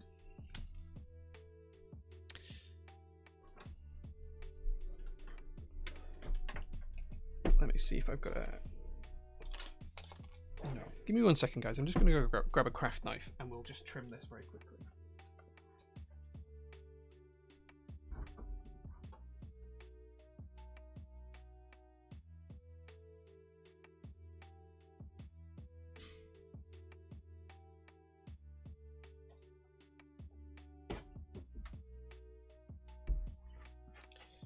The benefits of having a toolbox right outside the workshop door. Okay, so we're just going to trim this very, very gently. It doesn't need to be trimmed by much, so we're just going to try and trim it. Now, POM's very, very soft, so we should be able to trim this quite easily without damaging the PCB. So we're going to take it slow and steady. We're just going to take about 2 mil of material out. And we're not going to go too rough. Oh, there goes the camera again. Hopefully it'll come back. There it is. And we'll just have to remember, we just need to adjust the plate file in future. Okay, now I've done that, I'm going to get some flush cutters, which I should have in this drawer somewhere.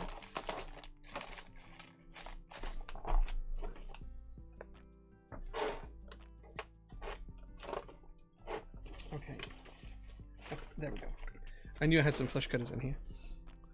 And then what we're going to do is we're just going to trim towards the lines that we've cut. And this is just going to enable us to put the switch in.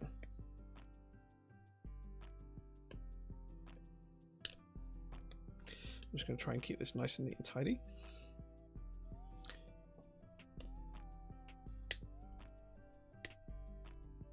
Normally I would take all the switches back out of the plate to do this, but it's a personal build, so it doesn't really matter too much.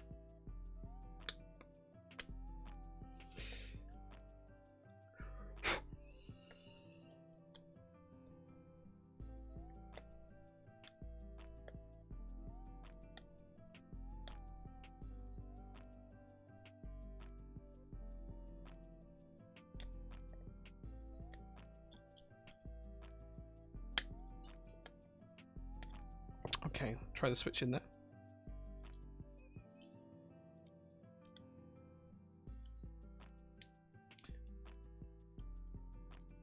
And there we go. All fixed, nice and neat. Can't see any signs of my work. So there we go.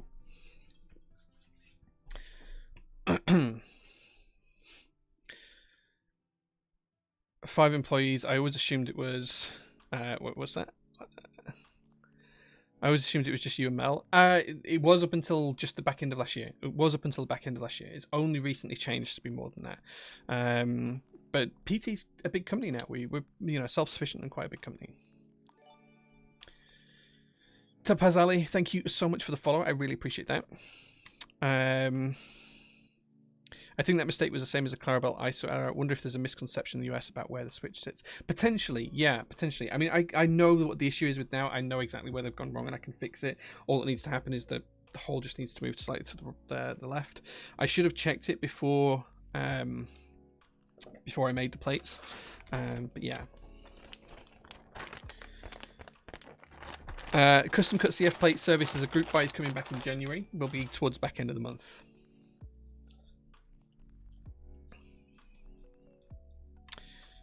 Is PC bigger than my keyboard? No, PC is not bigger than my keyboard. My keyboard do far more work than we do. Something I wanted to show you guys for a while actually is this. I don't know if you guys follow Geico tools ever. I had the make knife from them, and I'd forgotten I got this in there until I just saw it. But this is something that arrived a couple of weeks ago. So this is their kinetic driver. How cool is this? This is a screwdriver with a bearing in top, which spins. That is spinning. That is spinning quite nicely. You can put different screwdriver attachments in the base, and basically you can just hold on to the top and you can use the weight of it to spin round. Like that's like this whole part spins. Like it's just so cool. So you can screwdriver things in by just setting it spinning and holding it in place. It's just such a cool thing. Anyway, I like my tools, so that was something that arrived and I just thought I'd show you guys that.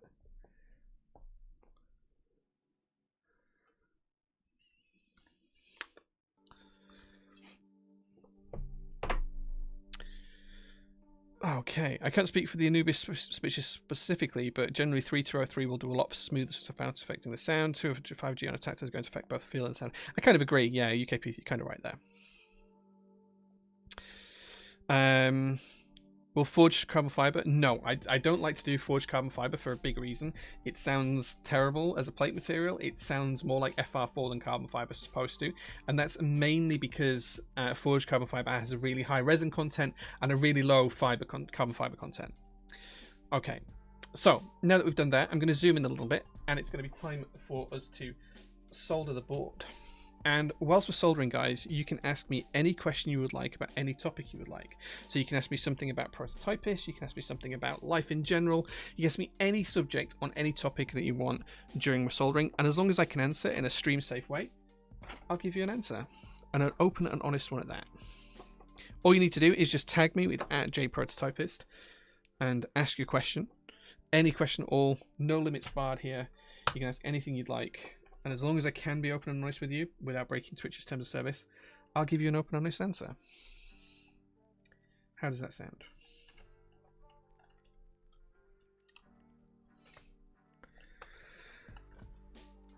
Favorite switch? If I had to pick one of all time, I'd probably pick Brown Alps, SKCM Brown Alps. If I had to pick an MX switch, I couldn't, because I would give you a different switch every day of the week. There are so many good switches out there now that it would be very difficult for me to do that. So I'd drop a hesitated guess at maybe black ink switches or alpacas. Those are two of my favorites. Okay, I've just tacked everything together with 2 switches, and now I'm just going through switch by switch, just checking to see if we've got any bent pins. So I'm just checking everything first. Everything's looking good so far. No bent pins.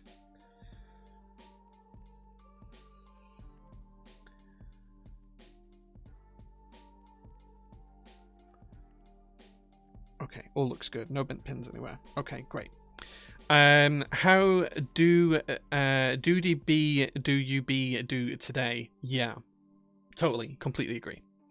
Where did you get the post on the wall from? I was kind enough to be sent it from mykeyboard.eu. The Yulia and David over there were kind enough to send it to me after Crash was kind enough to feature me in the poster itself. Okay, so we're just going to solder the board together now. Just gently. Going a switch at a time until we get through them. What do you think about the James Webb Telescope? I think it's amazing. I'm super happy that all of the deployment for the sun shield and everything, and the actual lens itself has gone well. I think the 2 difficult parts now are the calibration and actually making sure it gets into the Lagrange 2 point successfully, which should only be 1 burn. But we'll see how that goes. I'm holding out really high hopes that in a couple of months we'll see something really cool from it. I think the other biggest challenge they've got, the third biggest challenge they've got right now as well, is cooling it down at the right speed. Because if they cool it down too fast to get to the temperatures of space, and to operating temperature, which I think is like 2 degrees Kelvin or something, then there's risk of materials cracking or distorting or stretching and bending. So I think that's the next big thing as well. So as long as that goes well, I'm super excited for it. I think we're going to see some really cool stuff from it, especially with some of the false color images that they're going to produce over the next couple of years. It's the biggest thing in science since the Higgs boson was discovered. So since the LHC came out, this is the biggest thing in science for me.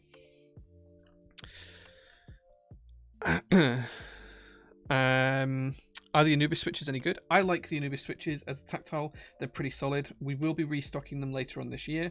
As far as I'm aware, there's going to be another round of them, so I'll make sure we restock them when that happens. And there might be some people that get them as part of the mystery switch run that we did recently as well. So we'll see if anyone comes out with those.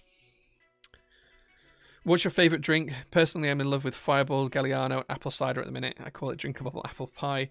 If you mean alcoholic drink, Scotch is probably my go-to. But then again, if I'm on holiday, I love a mojito. If you mean non-alcoholic, then it's got to be coffee. I go through a lot of coffee.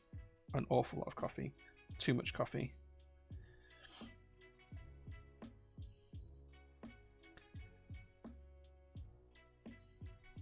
Okay.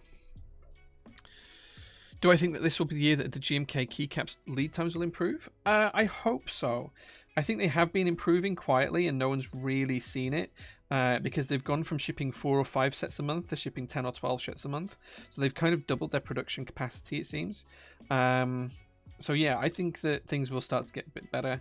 Some vendors are now going to run less GMK group buys until we see an improvement in the lead times. So be prepared for that to happen and for sets to be in IC a little bit longer than usual until those lead times drop down a bit. I mean, I know from my own personal dealings with the GMK that I've probably got more than 7 figures of my personal cash tied up in extras at the minute, and that's a lot of money. That's a lot of money.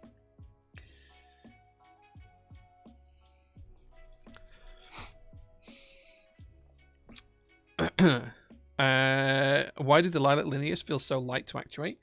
I don't know, man. I haven't actually built with them, so I couldn't say that they do feel light to actuate. Do you mean like lighter than they should feel? Like lighter than you're expecting to them for the weight of the spring? I'm not really sure what you mean.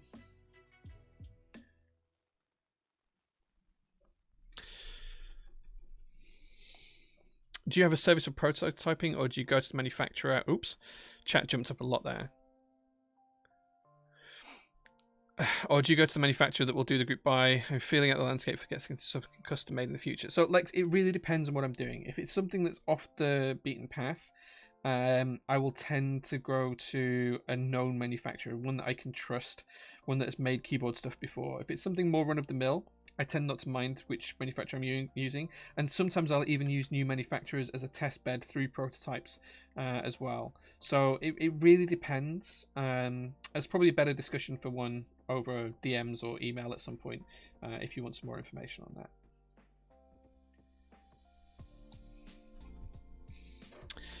that. What is the brand of your solder? Kester. This is Kester solder. I only use Kester solder. Kusa says, what's your opinion on prototypes being a vendor for all of the EU and some group buys? I always advise designers against it. Most recently it happened with the Binapad, the V2 macro rotary encoder pad. I discussed it with Binapad themselves, and I said, look, you probably want an EU vendor. They decided that they only wanted one vendor to be part of it in the European continent. So they selected me rather than having me and an EU vendor. It's not necessarily how I would do it. I think what's best for the customer is, what's best for the community. But at the same time, the price difference isn't going to be hugely different buying from me for buying from the EU vendor. You don't pay VAT through me on the actual cost of the order. You'll pay VAT either at the border if you select just to pay the cost and the shipping cost, and if you do elect to pay the VAT through me, it won't be wildly different because I have the Zonos app in place. Yeah, sure, they add a small percentage for their own taking. That's how Zonos make their money. But, it really depends. The biggest difference in the cost will be the shipping cost, because it costs me, maybe £20 to ship to the EU, whereas it'll cost an EU vendor maybe £10 to ship. So the biggest difference will be in the shipping cost. But I always advise designers against it. I think it's better, since Brexit, it's better to have both. I know a lot of UK customers get upset when there's no UK vendor for a certain key set or colorway or whatever. So it works both ways. And sometimes designers just don't want to have a UK vendor as well as an EU one, and sometimes it goes the other way. So I think it'll even itself out across the hobby, but I don't think it's ideal. At least it's somewhere close by that you can get stuff from, and we've got a pretty solid returns policy, and of course we abide still by the EU regulations, so for EU customers. So you've still got that whole 3-year warranty, and things have got to last as long as they should do, and all of that standard EU goodness. You can still do chargebacks and stuff, which you might not be able to do with foreign transactions, and all of that kind of thing. Not that we want you to charge back. I'd rather refund you than charge back. So, but yeah. Okay, only got a couple of switches left, so let's kind of quick fire through some of the rest of them. Thoughts on the new Zeal 3-in-1 Decimus, 3-in-1 switch? Excited to try them. I think you're an expert of the field after designing that Decimat. What does the fox say? Oh, I can't remember how the song goes.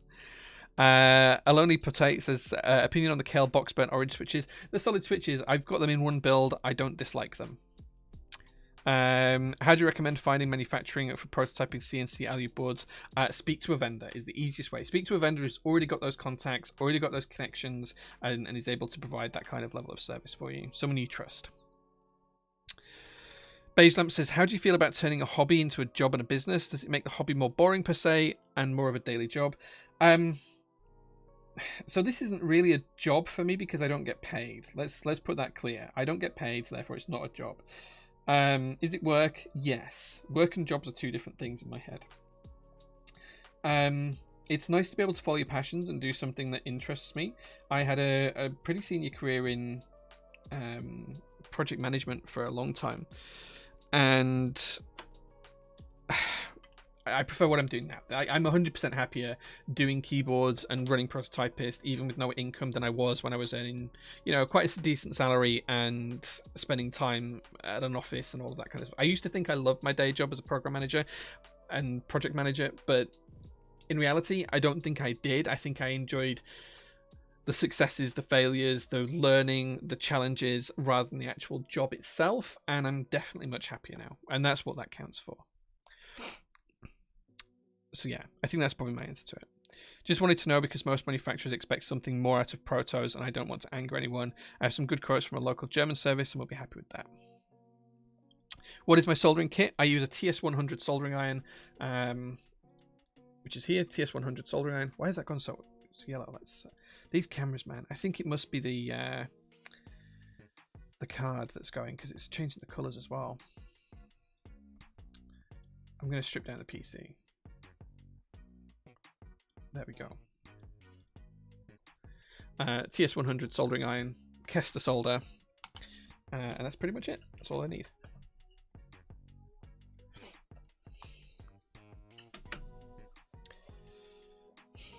I see Truman's there deleting stuff.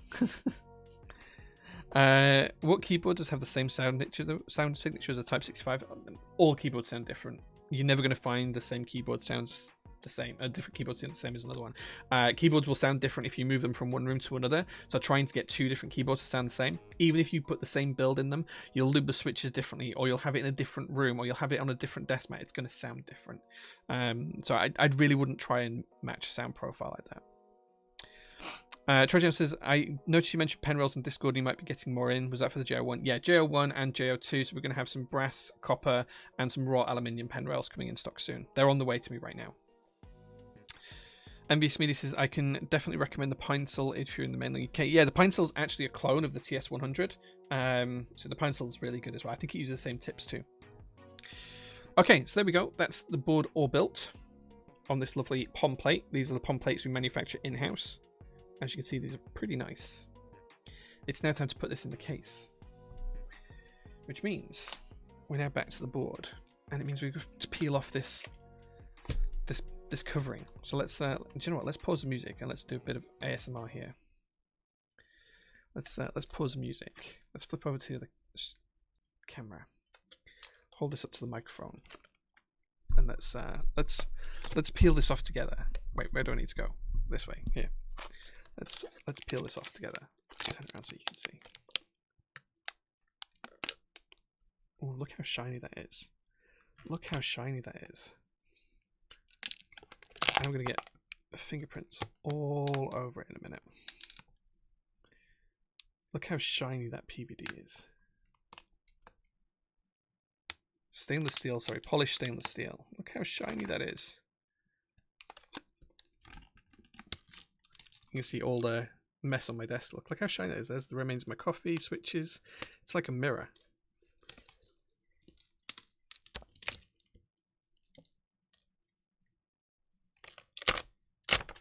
There we go.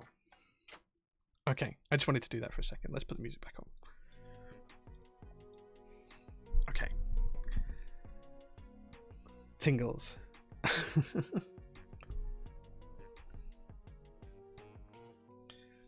Look at this. There's the camera, you can see. There it is. Sony Alpha A6400. There is a couple of marks on this. I mean, it's going to happen with any polished material. Maybe we'll try and buff this up later on myself, but it's fine for what it is. Is this going to be the right size? No. One size up.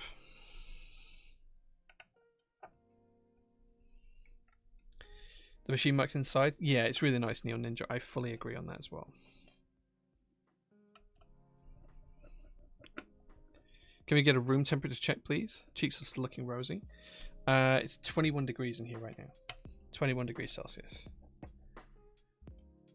It's a work of art. Dude, I'm so stoked with this build. Already I'm so stoked with it. Okay, so now what we're going to do is we're going to flip this over, and we're going to take off the top. And then you can see we've got this gasket system here. The plate sits in that gasket. You can see the grooves around. It's nice that this is already pre-fitted. I like that. I like that a lot. It's nice and neat. It's all in place. And then that will sit on here.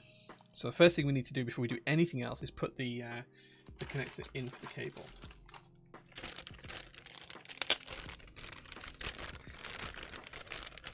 You'll get what keycaps you get to choose from. I'll show you in a second, Omar, and then you can put up a poll ready for it. We'll do it in a few minutes.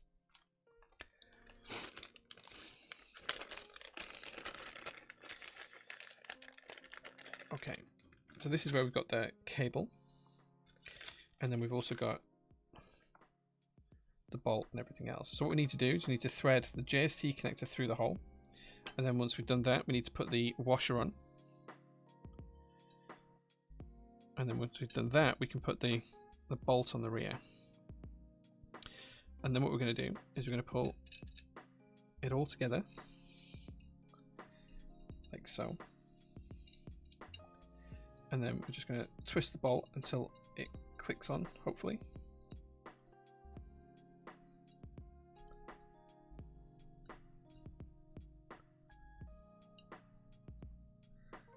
Okay.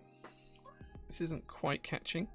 So what I'm going to do is I'm going to try and twist the Limo connector and spin the bolt at the same time. I might have to get a spanner on this. I might. I'm not sure. I'm not sure if it's actually going to screw in properly or not here. Right, it's just ever so slightly off. Let's try this again.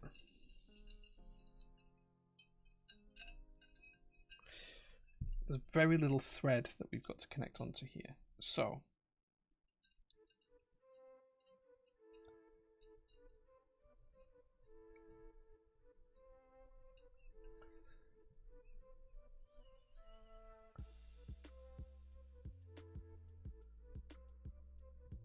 okay, that's pretty tight now. So what I want to try and do is get this little red line to be at the top. So that's the plan. I'm going to try and get that to be at the top, but at the same time have this connector all nice and tightly done up. I think I might have to grab a little adjustable spanner for this, because I don't think I can tighten it up much more just by hand feel. Let's just try plugging the cable in and see if we can twist it with the cable in. So I'm just going to use the Limo connector now to just try and twist that a little bit tighter. See, that's not quite working. So we need a spanner to hold on to here that's the right size. I do have an adjustable spanner just outside in the workshop, so I'm going to grab that. 1 second.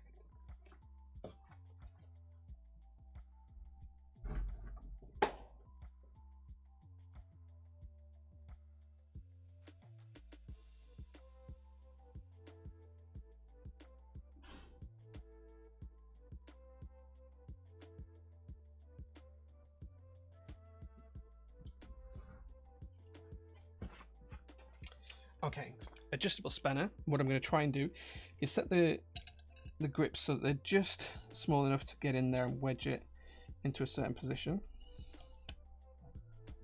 Oh man, this is tight. Maybe that's not going to work. Maybe I need a socket. I don't think I'm going to get a socket in there either. Okay, what I need to do is put a wedge in there, stop that turning. Maybe that'll work.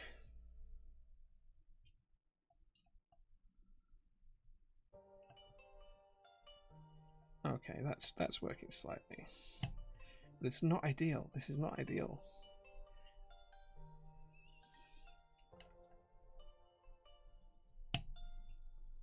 So I'm just trying to wedge it tight and use the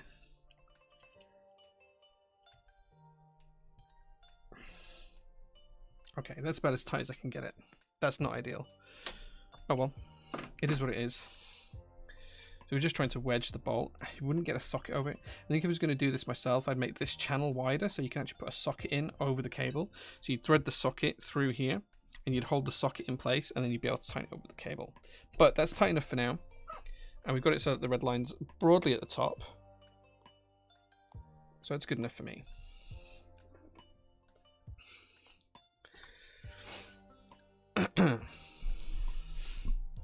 He'll let us guys rig.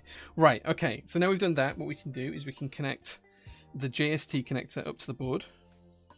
So we're just going to offer that up, click that in place. Then what we can do is we can set the cable to come back on itself on the inside and sit into the channel. Or we would do if it would go in place.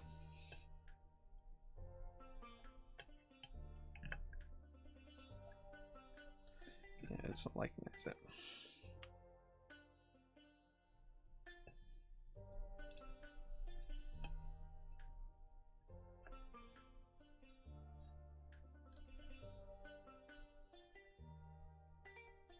Okay, I'm just trying to tuck the cable in just as I'm getting ready to put this all down, just to try and make sure it sits. I'm trying to tuck the cable under itself in the groove in the center. So it's hard to show you. I'm trying to tuck the cable under itself in the groove in the center, and then run down the channel that's designed to run alongside the plate. This is not ideal at all, but I think that's broadly going to be in position, although it feels like it's not quite doing what I want it to do.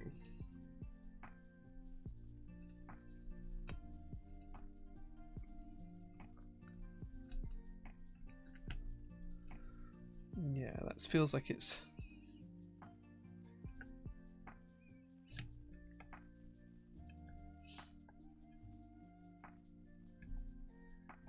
not quite going to sit flush. I wonder if this is the PCB that's the issue, actually, because this is a custom PCB made, and it might not be the right size to fit, you know. It might not be the right size to fit. We might have to sand the PCB down.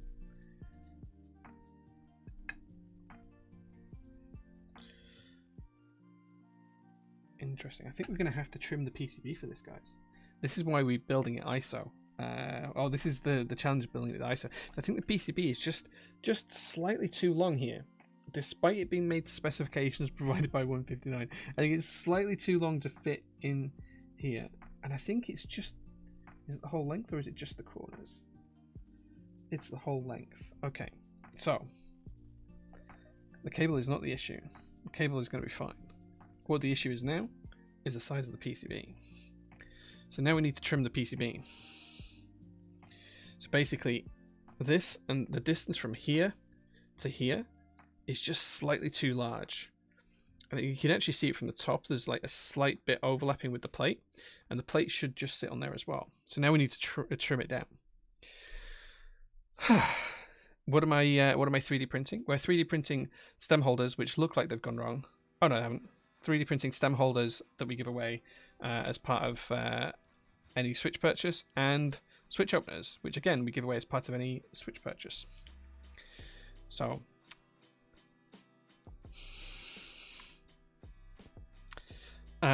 scuffed FC65 build. Yeah, I think what I'm going to try and do is just trim it with flush cutters, because that's like what I have on hand. I don't really want to start sanding on stream, so perhaps we just take the flush cutters and trim a millimeter off each side.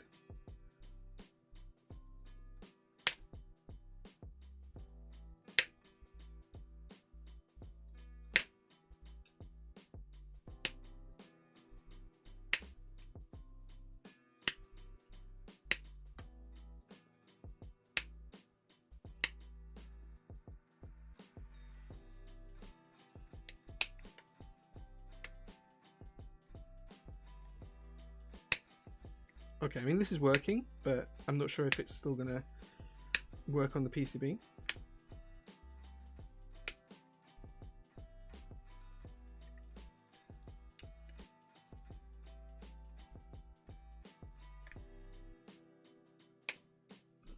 So you can see here that I've been trimming this edge, that's why it's uneven.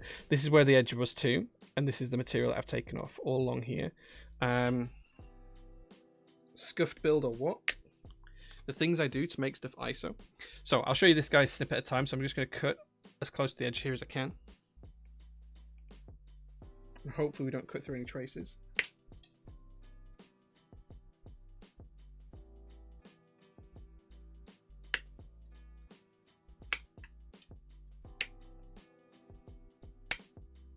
So as you can see, we've cut up to here now. We're just going to make our way along.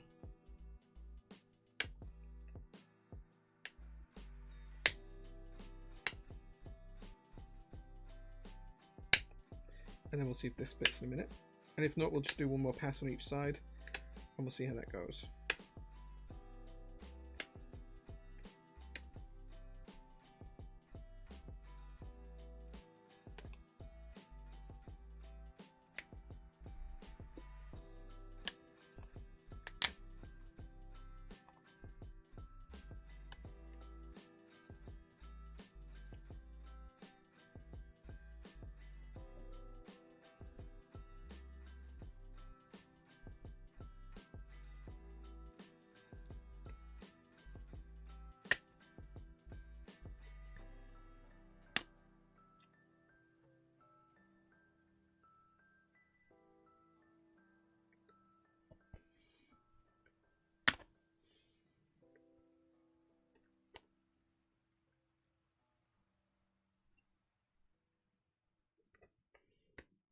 Okay, we're hitting a part of the PCB that's actually too tough to cut with the flush cutters. That probably means we're hitting a trace in there, which means we'll probably ruin the PCB. But we'll persevere.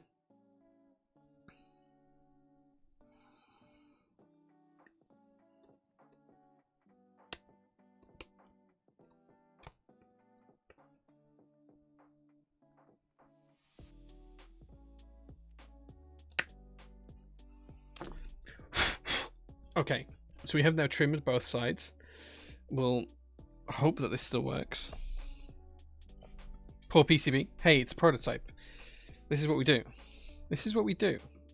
We just perform surgery, right? Let's see if that'll fit now. Let's see if that's just going to fit before we do anything else.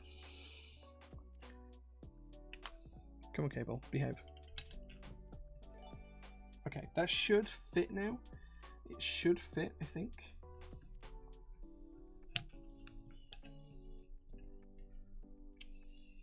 Okay, I think that's going to fit. Let's put the cable in and we'll give it a try.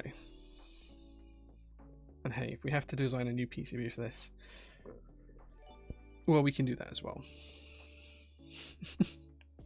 So it'll be one ISO.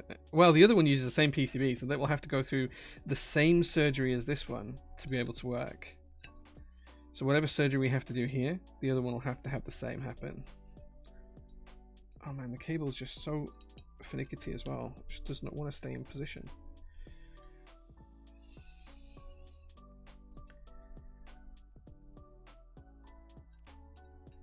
So I'm just trying to force the cable to stay in place whilst I get everything here.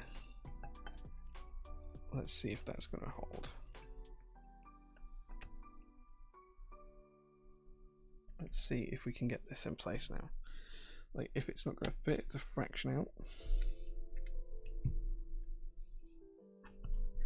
Oh man, it's so close. It's really close to fitting. Really close to fitting. Just this corner here. Just this corner here. That's just slightly too large. I feel like if we just trim it just a touch, it'll go.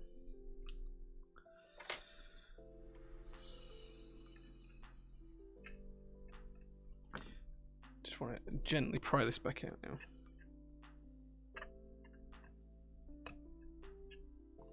Okay.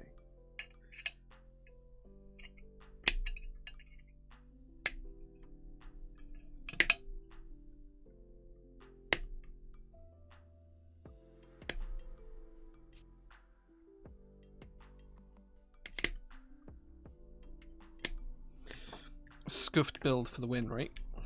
Everyone loves a scuffed build. Hey. What do you know? It fits. It now fits. It's now flush. I believe in the PCB.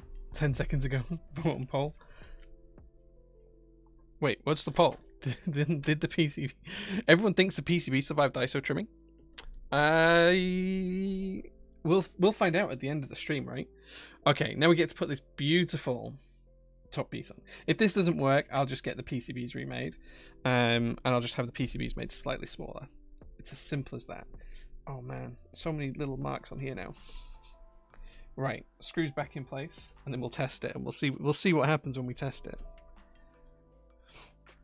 The operation was a success. The patient has died. I think I might have hit a trace, so I'm relatively unconfident that this worked.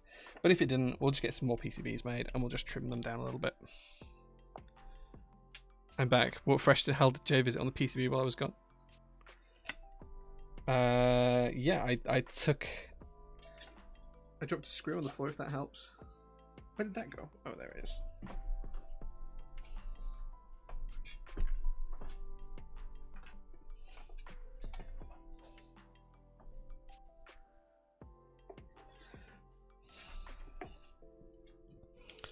There we go. You would buy the PCB. I tell you what, if it doesn't work, King Alera, you can buy it off me for £1. How about that? £1. That case is awesome. Yeah, it's a beautiful case. We're going to repolish the base at some point as well, because it has picked up some marks in shipping. But look how beautiful it is. You can see some of the marks there. Those are just what it's picked up in shipping, and just being on the desk for a few minutes. Let's put the microphone back down. Here we go, look. Okay, moment of truth. Should we test the PCB and see if it works? Should we give this a test now? See if it works? I think people on the poll said they think it will work. I'm less confident than you guys are. But at least I know how much we need to take off of it. Right, let's get this cable plugged in.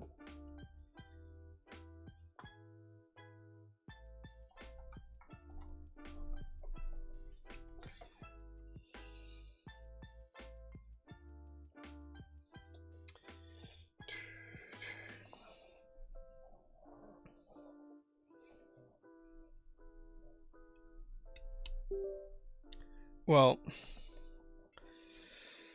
maybe some keys work and some don't. We're going to test it now and we're going to see.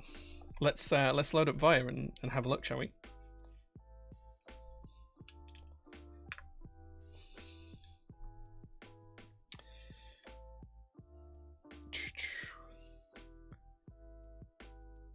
Okay, so I have Via open. Let me share that on the screen now. You should be able to see Via. You can see that there we've configured it for the lodestone. It does say the lodestone on it, because that's what this PCB was originally designed for. I'm going to flick over to the tester and let's see what we've got. Let's see if everything works. We have one row successfully tested. One row works.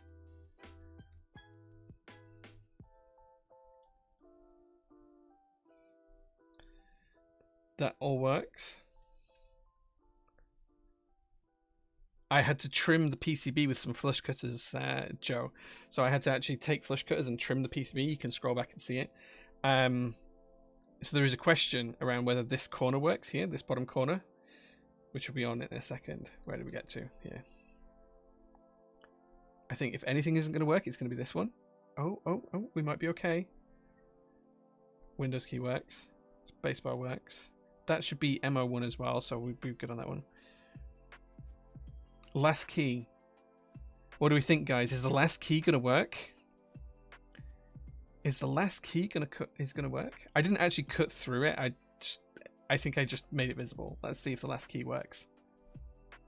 We have a fully working PCB, guys. I will bow down to your praise after those live operations that you've just seen. Yeah, please pour adulation, congratulation, whatever else you feel, because that was so incredibly skillfully done on stream with flush cutters to murder and bring back to life a PCB. Let's call this the PCB Frankenstein because of what I did to it. Surgeon hands with the flush cutters. I've made a real mess on the floor down here. You can't see it, but there's a real mess of PCB parts on the floor right by the side of me. But there we go. The board is done. It fully works. It actually works. Via is proof of that. So this is going to work. Whew. I was pretty sure that wasn't going to work as well. I thought like at least a couple of keys in this bottom area weren't going to work. So I'm very, very impressed that it did work. There we go. Right. Okay. His message was unconventional, but the patient will make a full recovery. Yes, pour more adulation, guys. More appreciation, more thanks. I'm pretty sure that that's worthy of everything that you send my way. She used flush cutters in open heart surgery. Yeah, probably not the same brand as what I use. I use Nipex ones, so I probably don't use the same ones. Right. Okay. There we go. I wouldn't do this. Let me be clear. I wouldn't do this if this was a customer build. This is only because it's a personal build that I'm actually willing to do it. And it's a prototype PCB. So if it didn't work, it didn't work. And that's fine. There we go. But yeah, the cable's all in place. Everything's working just fine. The Lima works nicely. We've got one last thing to do, guys, on the build. And that's keycaps. You guys now need to pick which keycaps you'd like to see on the board. So I'm just going to unplug the cable for now and drop that down to one side. We know the board works now.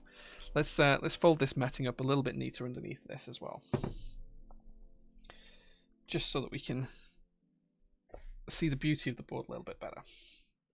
There we go. So now it's on the soft matting. There's the board. It's now time to pick a keycap set, guys. So This is going to be chat's choice for keycap sets. I don't have G&K Dracula to hand. You guys are going to pick from the 5 I have just off screen here. So I'm going to show you them. Omar's going to create a poll, and then we're going to run the poll. You guys will be able to use bits and channel points to influence it if you want to do. And we'll see what you guys pick. So some of these are not conventional picks for this type of board. So we'll see what you guys think. The first one we have is GMK Deep Space. This is the base on the novelty set. So GMK Deep Space, purples, blues, and blacks. That's option 1. Second option, GMK Tarot. That's option 2. Option 3, GMK Tokyo Nights. I think that's a full kit. I hope that's a full kit if you pick that one. I'm not convinced I've got all the keys in there. It might be on another board. GMK Night Runner, if you wanted something a little bit dark and bright at the same time. Deep Space and Kepler makes sense. There was a reason why I picked it, guys. To be honest. And then finally, we have the OG GMK Hyperfuse. Those are your choices today, guys.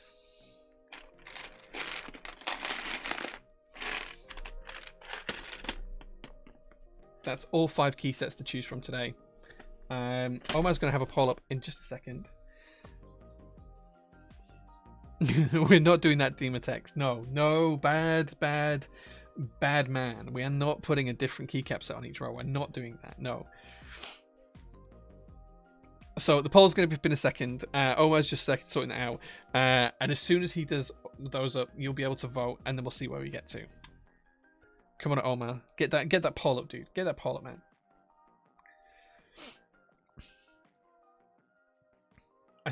We're not doing a mix. You guys are picking one, and that's it. Where's scuffed keycaps for the scuffed PCB? Hey, the PCB works. It's not scuffed if it works, right? It's not scuffed if it works, right? I feel like that's a thing. It's not scuffed if it works. Tell me about 10 PM. Okay. I'm rigging it for 9009. We'll be okay, chat. Peace. We don't have 9009 option for this. Like, we don't. Like, it's not. There's no 909 option. It's not a thing for this option. Poll up. There you go. The poll is up, guys. Go and vote. Go and vote. I hope. I have a feeling that Tokyo Nights, now I've looked at the box, isn't a full set in there. I think that might even be a partial set. A redo is still on table. No redos today. No redos. After last week, you guys have shown me that redos are not worthwhile because you guys picked the wrong set the second time. You picked the right set the first time and didn't realize you had. You didn't realize how good you had it, and you thought the grass was greener on the other side, and it really wasn't. It really wasn't. Deep Space is up there. Andromeda, thank you so much for the sub. I hope you had a great new year. I had a fantastic new year. Yeah, thanks. We had some friends round. It was nice. It was just 5 of us. It was really nice. Okay, GMK Deep Space with 61% of the votes. There we go. We have a winner. We have a winner. And I don't think there was any wrong choices today. So let's flip over to the camera and you guys can see me put the keycaps on. You can see this board taking shape. Okay, so we need the 7 new spacebar first of all. Let's get that in place. Oh, there's quite a bit of flex to this. Can you guys see that? It's difficult to show you, but can you guys see there's quite a bit of flex to that build? That's nice. Nice. Right, okay. So we don't need the spacebars. That makes it a little bit easier.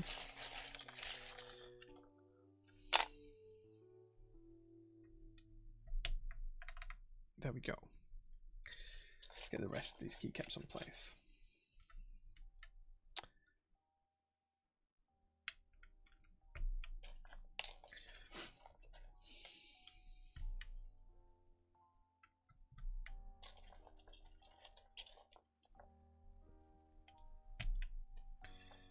Okay.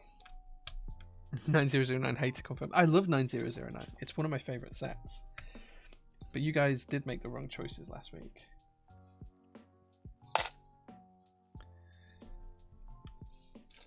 Okay, I think we need to do some more work just trimming the PCB slightly because I think that keycap's catching just on the case. It just needs to move down slightly. So we'll sort that out off stream later on.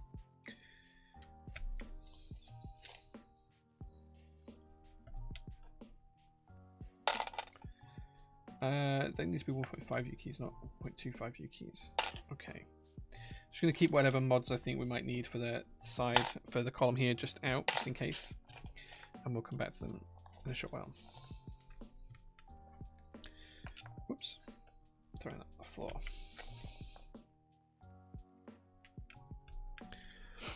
We love you. Just let us spend more time with you. Well, interestingly enough, next week we're going to have some more streams coming than we usually do. Mainly because we're going to be doing some additional streams in the workshop. So we're going to be doing some workshop build streams and design streams. So we're going to be making stuff in the workshop, and you guys will be able to come and tag along for that. So that's going to be quite fun. That's the big stepped caps is what we're using here. So yeah, so that's going to be fun next week. We're going to be making some different bits and pieces actually live on the laser cutter in the workshop, and we'll be streaming that. So I'm kind of excited for it. We've done workshop streams in the past, but it's been quite a while now since we last did one. So you guys will be able to follow us along with that. And then I think at some point next week as well, we're going to bring back the Lego streams, because I still need to finish the Lego Millennium Falcon. So we're going to probably start having 3 or 4 streams a week. Hopefully. Most weeks. We might need that key. Don't need that. We do need the backspace.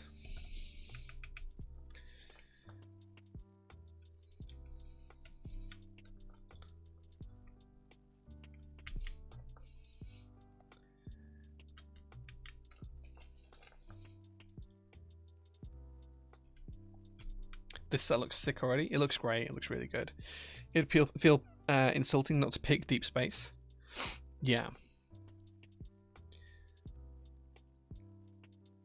90098. Yeah, that's not 9009, but it's a beige set, right?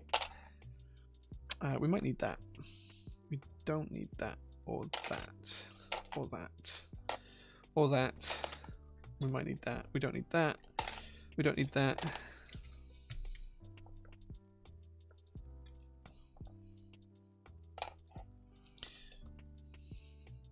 Okay.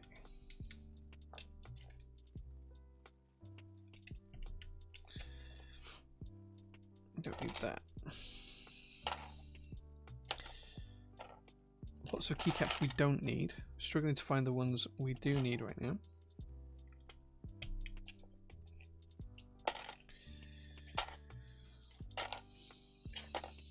Okay, we're going to use the meta key because it's quite a cool key. We're going to use that for the MO key. Pop that in there. There's our control key.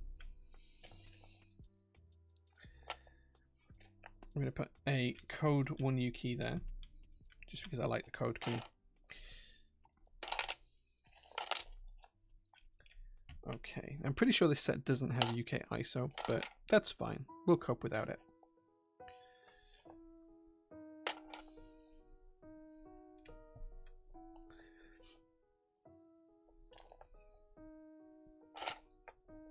In before it does have UK ISO, and I'm going to have to take some keys off the board.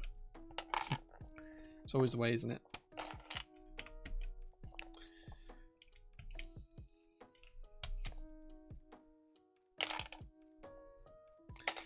I don't think I'm going to use any of the novelties on this set either. I think I'm just going to use the standard keys. Maybe we'll do an accent enter. I'll let you guys pick whether you want the blue, yellow, or purple accent enters, but I don't think we're going to do anything more than that. And then, of course, once we've done this, we'll do some giveaways right at the very end.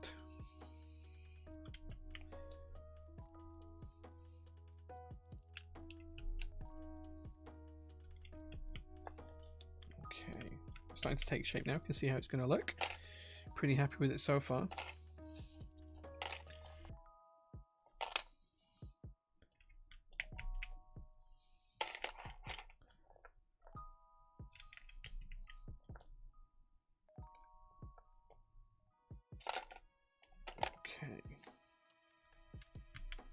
Oh, yeah, okay, so this doesn't have UK ISO, it has terminal ISO, because I've just put the usual UK ISO key in the wrong spot.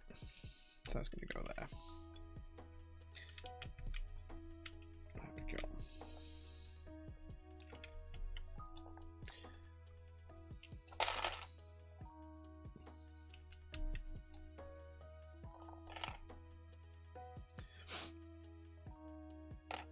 Okay, have we got some letters missing from this?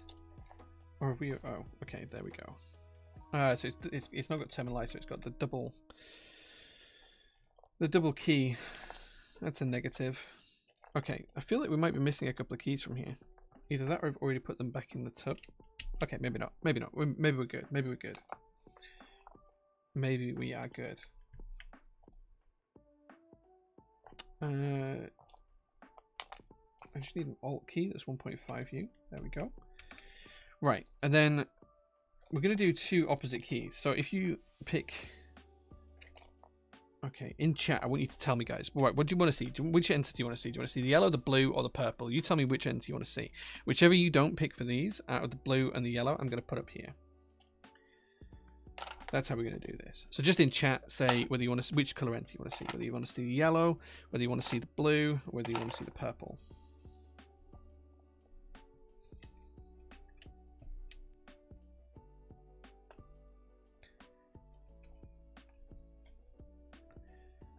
Okay. Is that the right profile for that? No, it's not the right profile. Why did we put that one? Maybe I've just not found the right key for that yet.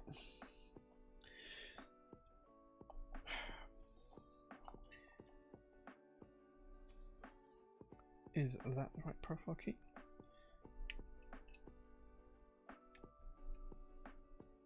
Yes. There we go. So we've got page down, FM, we're going to have page up and print screen at the top. Okay. Yellow, yellow, blue, purple. I don't know about my keyboard sprites, so I can't comment on it. Blue, blue, yellow, yellow, blue, blue, blue, blue for sure, blue. Okay, there's a vote up for accent. There you go, Omar. Thank you so much. Yellow, blue, purple. There you go. Whatever you don't pick for that is going to go up in there instead. Right, okay, so now we just need print screen. If I can find it, if we have that key. Okay, we don't have it. I'm just going to put delete there for now. And we just need a page up key. That's the right profile. Let's page down. Let's page up. It's the wrong profile. There's the up arrow.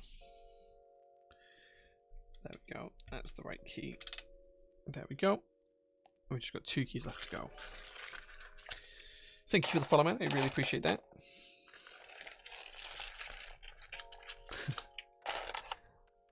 That's really close. Blue and yellow, really, really close. Like level pegging. Blue wins with 15 votes. Okay, so we're going to have the blue enter, and then we're going to have the yellow escape key. There you go. There you go. So there's the blue enter key. Okay. That stabilizer stuck. I think that might be due to how we had to change the plate. And we're going to have the yellow key there. Let's have a look at this enter key, see if we can't fix that. The key's just kind of stuck down a little bit. Let's pop that off and have a look. It's probably due to the way we tweak the plate, but we're going to have to rebuild this anyway, so it's no great shakes. Yeah, okay, it's slightly off. Let's see if we can't fix that.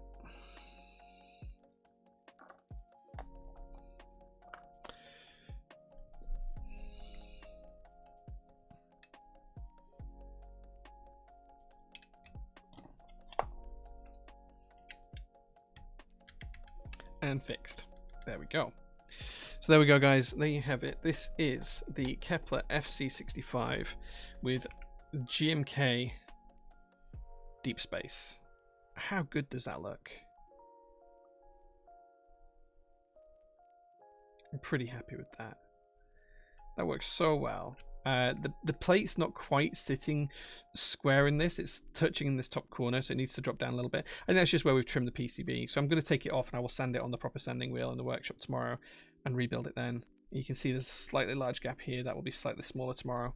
But there you go. That's what it's going to look like. It looks so good. And of course, there's that connector on the back. That wonderful polished steel base. Look at that. Look at that.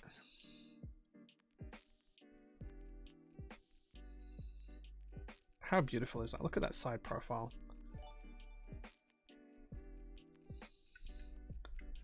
Look at that rear.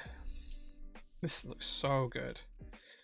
Just on the desk, it just feels like this is floating. Like it just feels like the whole board is floating. It's so nice.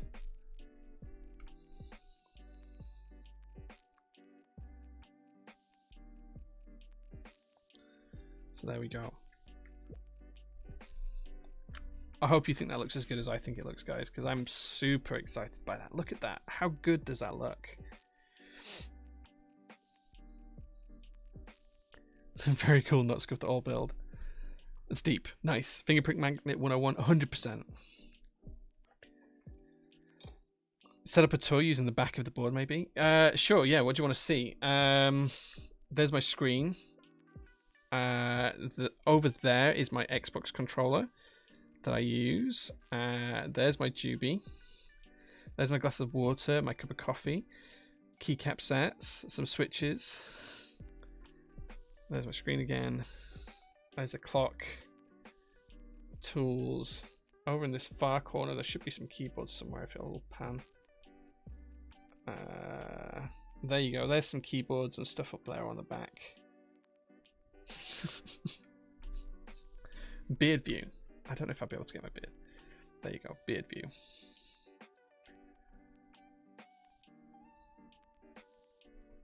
Selfie.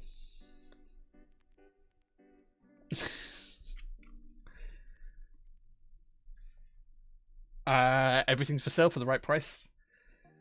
Alora. There you go. There you go, my king. Everything is there for a price. Again, I'm just going to trim the PCB off stream tomorrow. You might see it on my Insta stories tomorrow. I'm just going to take the sanding wheel, got a disc that sands out there in the workshop, and just edge the PCB onto it, just to make it nice and smooth.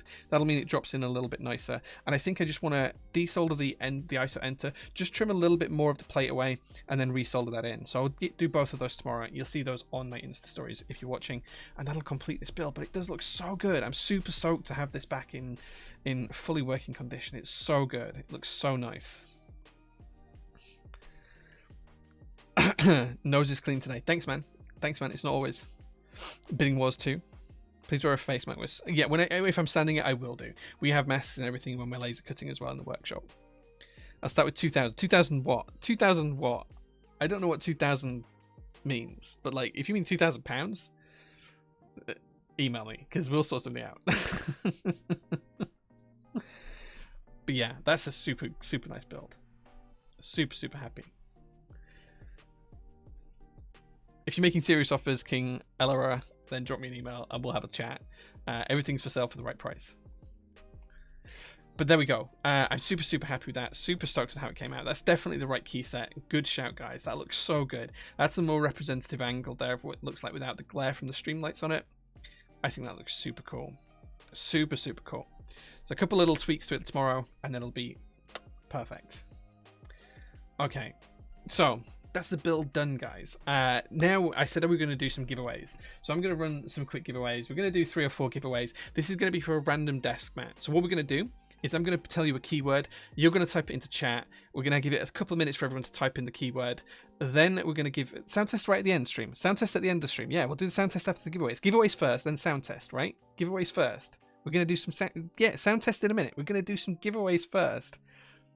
Giveaways first, right? Is that okay? Giveaways, and then we'll do sound test. Yeah, giveaways first. Blue ball in here. Well, okay. But hey, you might win a giveaway. So, what we're going to do is we're going to do a giveaway just where you put in a word into chat. This is basically going to be from a random desk mat. We're going to give a 3 away or 4 away, maybe. We'll see. But it's basically going to be from a random desk mat from my workshop. All you're going to do is you're going to enter. Whoever wins, I'm going to send a code. You'll need to email me with that code, with your name and address and everything else, and I'll send out the prize within the next few days. Some point next week it gets shipped out, and it'll be a desk mat that's in stock on the website right now, picked completely at random by Mel. She'll pick them all when she's packing them. So all that's going to happen is, as I say, just to recap, I'm going to whisper whoever wins a code. All they need to do is email me at jae@prototypist.net with that code, with their name, with their address, and I will ship them out a free desk mat randomly selected from in stock. You can't pick it, it's random. There we go. So the first keyword that we're going to do is going to be desk mat. That's all one word, all lowercase. I'll paste it in chat for you now. Worldwide. This is going to be worldwide. Okay, so if you start typing desk mat in, it will enter you into this. We're going to give away 3 or 4 of these. It'll be a random desk mat from my workshop that's in stock on the website, and we'll just ship it to you. Completely free, 100% free. You won't have to pay anything. You might have to pay import fees. I can't control those. You might have to pay import fees in your country, but we'll ship it to you completely free. So you get the desk mat and shipping free. All you need to do is type in desk mat. We'll give away 3 or 4 of these today.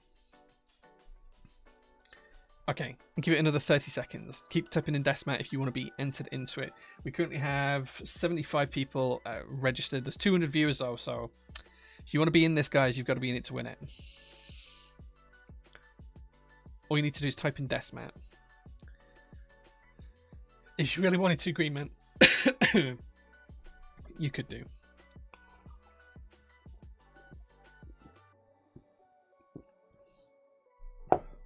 Right, okay, gonna run the first one now. And the first winner is Uncool Dude. There we go. Uncool Dude, you are the winner. Congratulations. I'm now gonna try and find you and whisper a code to you.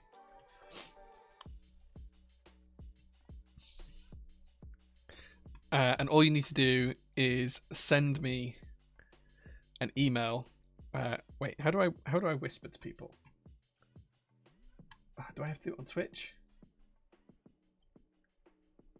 I have to do it on Twitch, that's why. Okay, so I'm just going to email you a code.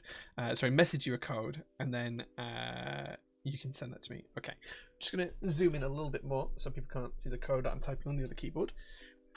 And you can see this beauty up front. So, let me send the code.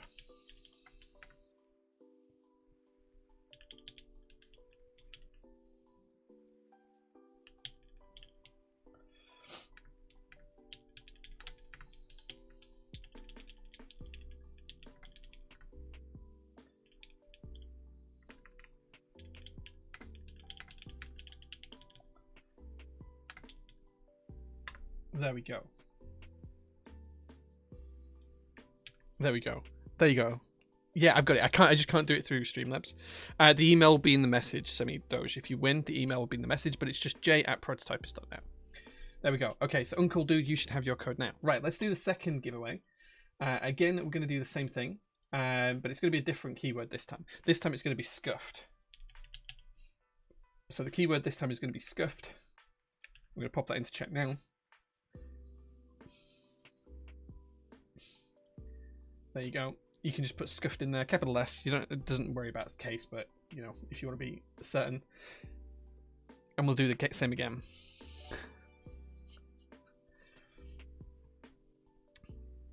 There you go. Scuffed. I'll give you guys another 30 seconds and then we'll run this one.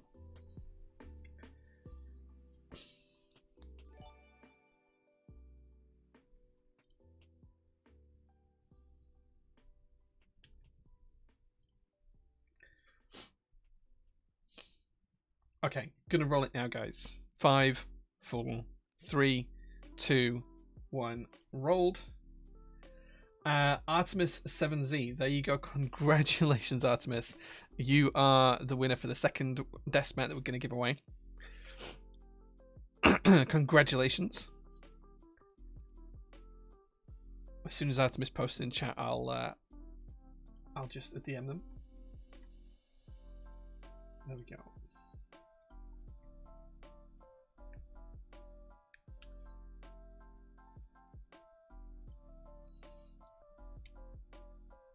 Okay. Artemis, you should have a whisper. Check out for that. Instructions are in there as well. Okay, let's give one more away and then we'll do the sound test. Okay, so next one we're going to do is going to use a different keyword, and for this one we're going to do Kepler. So Kepler is going to be the word, capital K for Kepler. I'll paste it in chat as well. There you go. That's the word.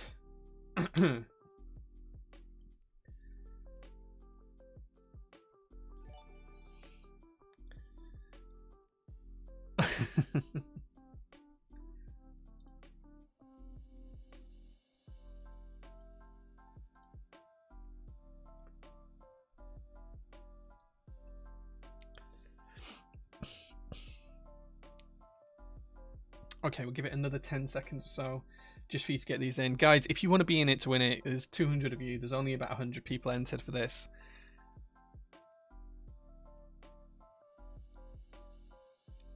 Just type Kepler in. Okay, we're going to roll it in 5, 4, 3, 2, 1. Rolled. Nmat MK, there you go, good sir. You are the winner of the third random death mat, mystery death mats that we're going to give away today. So congratulations there as well. I'm just going to drop you a message, and then you'll be able to claim your death mat as well.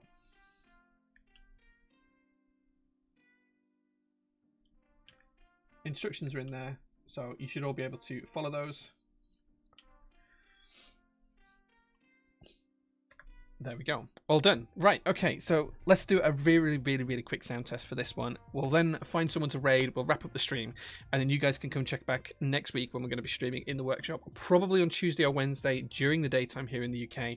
I'll be streaming from the workshop, making some stuff on the laser, and doing some other bits and pieces, and then I think Friday night, probably around 8 PM, we're going to do a stream where we're going to be building the Lego Millennium Falcon Part 3. The other 2 parts are on YouTube if you want to catch up to where we've got to. Okay, let's flip over and do this sound test really quickly. Oh, that's a bit too close. That's a little bit too close. There we go. We'll pause the music and we'll see what this sounds like. I'm going to take off my headphones as well so I can hear this too. Okay. Here we go. Nice and close to the keyboard. Let's see what it sounds like.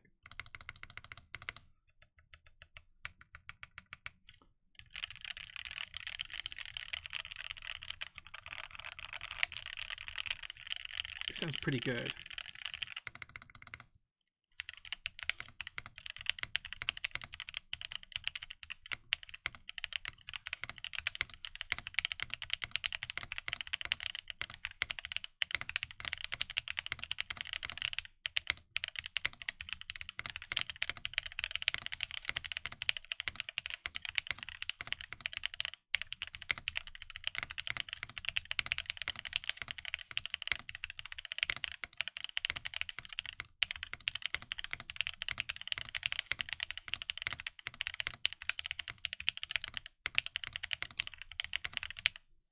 Wow, that sounds so good.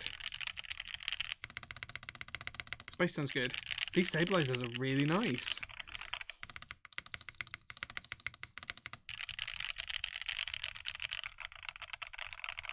These CJs once they're lubed sound so nice. Okay, I'm really happy with this build. I think tomorrow, if I can just get the PCB just trimmed out a little bit nicer and a little bit neater, just trim that ISO enter a little bit better as well. This is going to be end game material board. I may change the plate, recut a new plate for it, desolder and fully resolder it, but I'm pretty happy with that. Like, this looks so good. That forged carbon fiber looks amazing. The CJs are not filmed. They're just lubed with 205 grade 2 by Matt the Pokemon Kid, who might still be watching. He was doing earlier on. But guys, how cool is that? That is such a nice board. I'm so happy with this.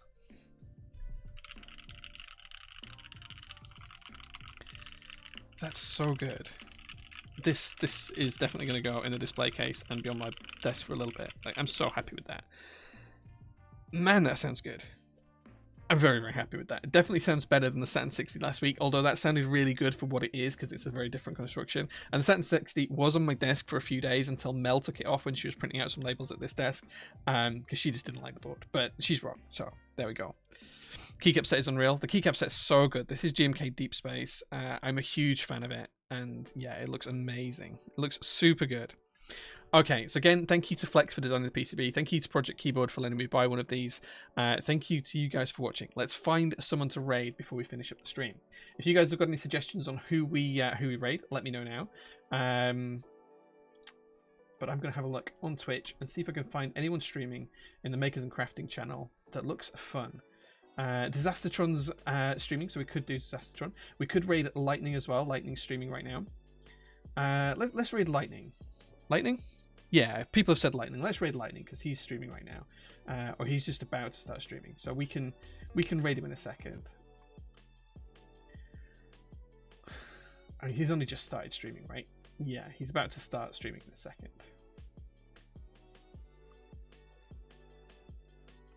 Thank you very much, Joe. Thank you very much. As I say, we're going to be raiding Lightning in a second. In fact, we'll just do it now. I'll just we'll just start the raid going because Lightning's such a cool guy. Let's raid Lightning Keyboards. Start raid. Okay, so thank you so much for watching, guys. As I say, I will be back later on this week. We'll be doing a stream Tuesday or Wednesday during the day for the workshop, and we'll be doing a stream probably on Friday night for the Millennium Falcon build. And then once we've done that, we're going to be back next Sunday with another keyboard build as well. So we're going to try and do a lot more streaming. So yeah, but thank you so much, guys, for watching today. Thank you everyone who came from Alex Sotos' stream. Please go watch Lightning because he's such a cool guy. He's really nice and he deserves the views as well. But thank you so much, guys, for being here. I appreciate it. I'll see you again soon. Take care. Bye-bye.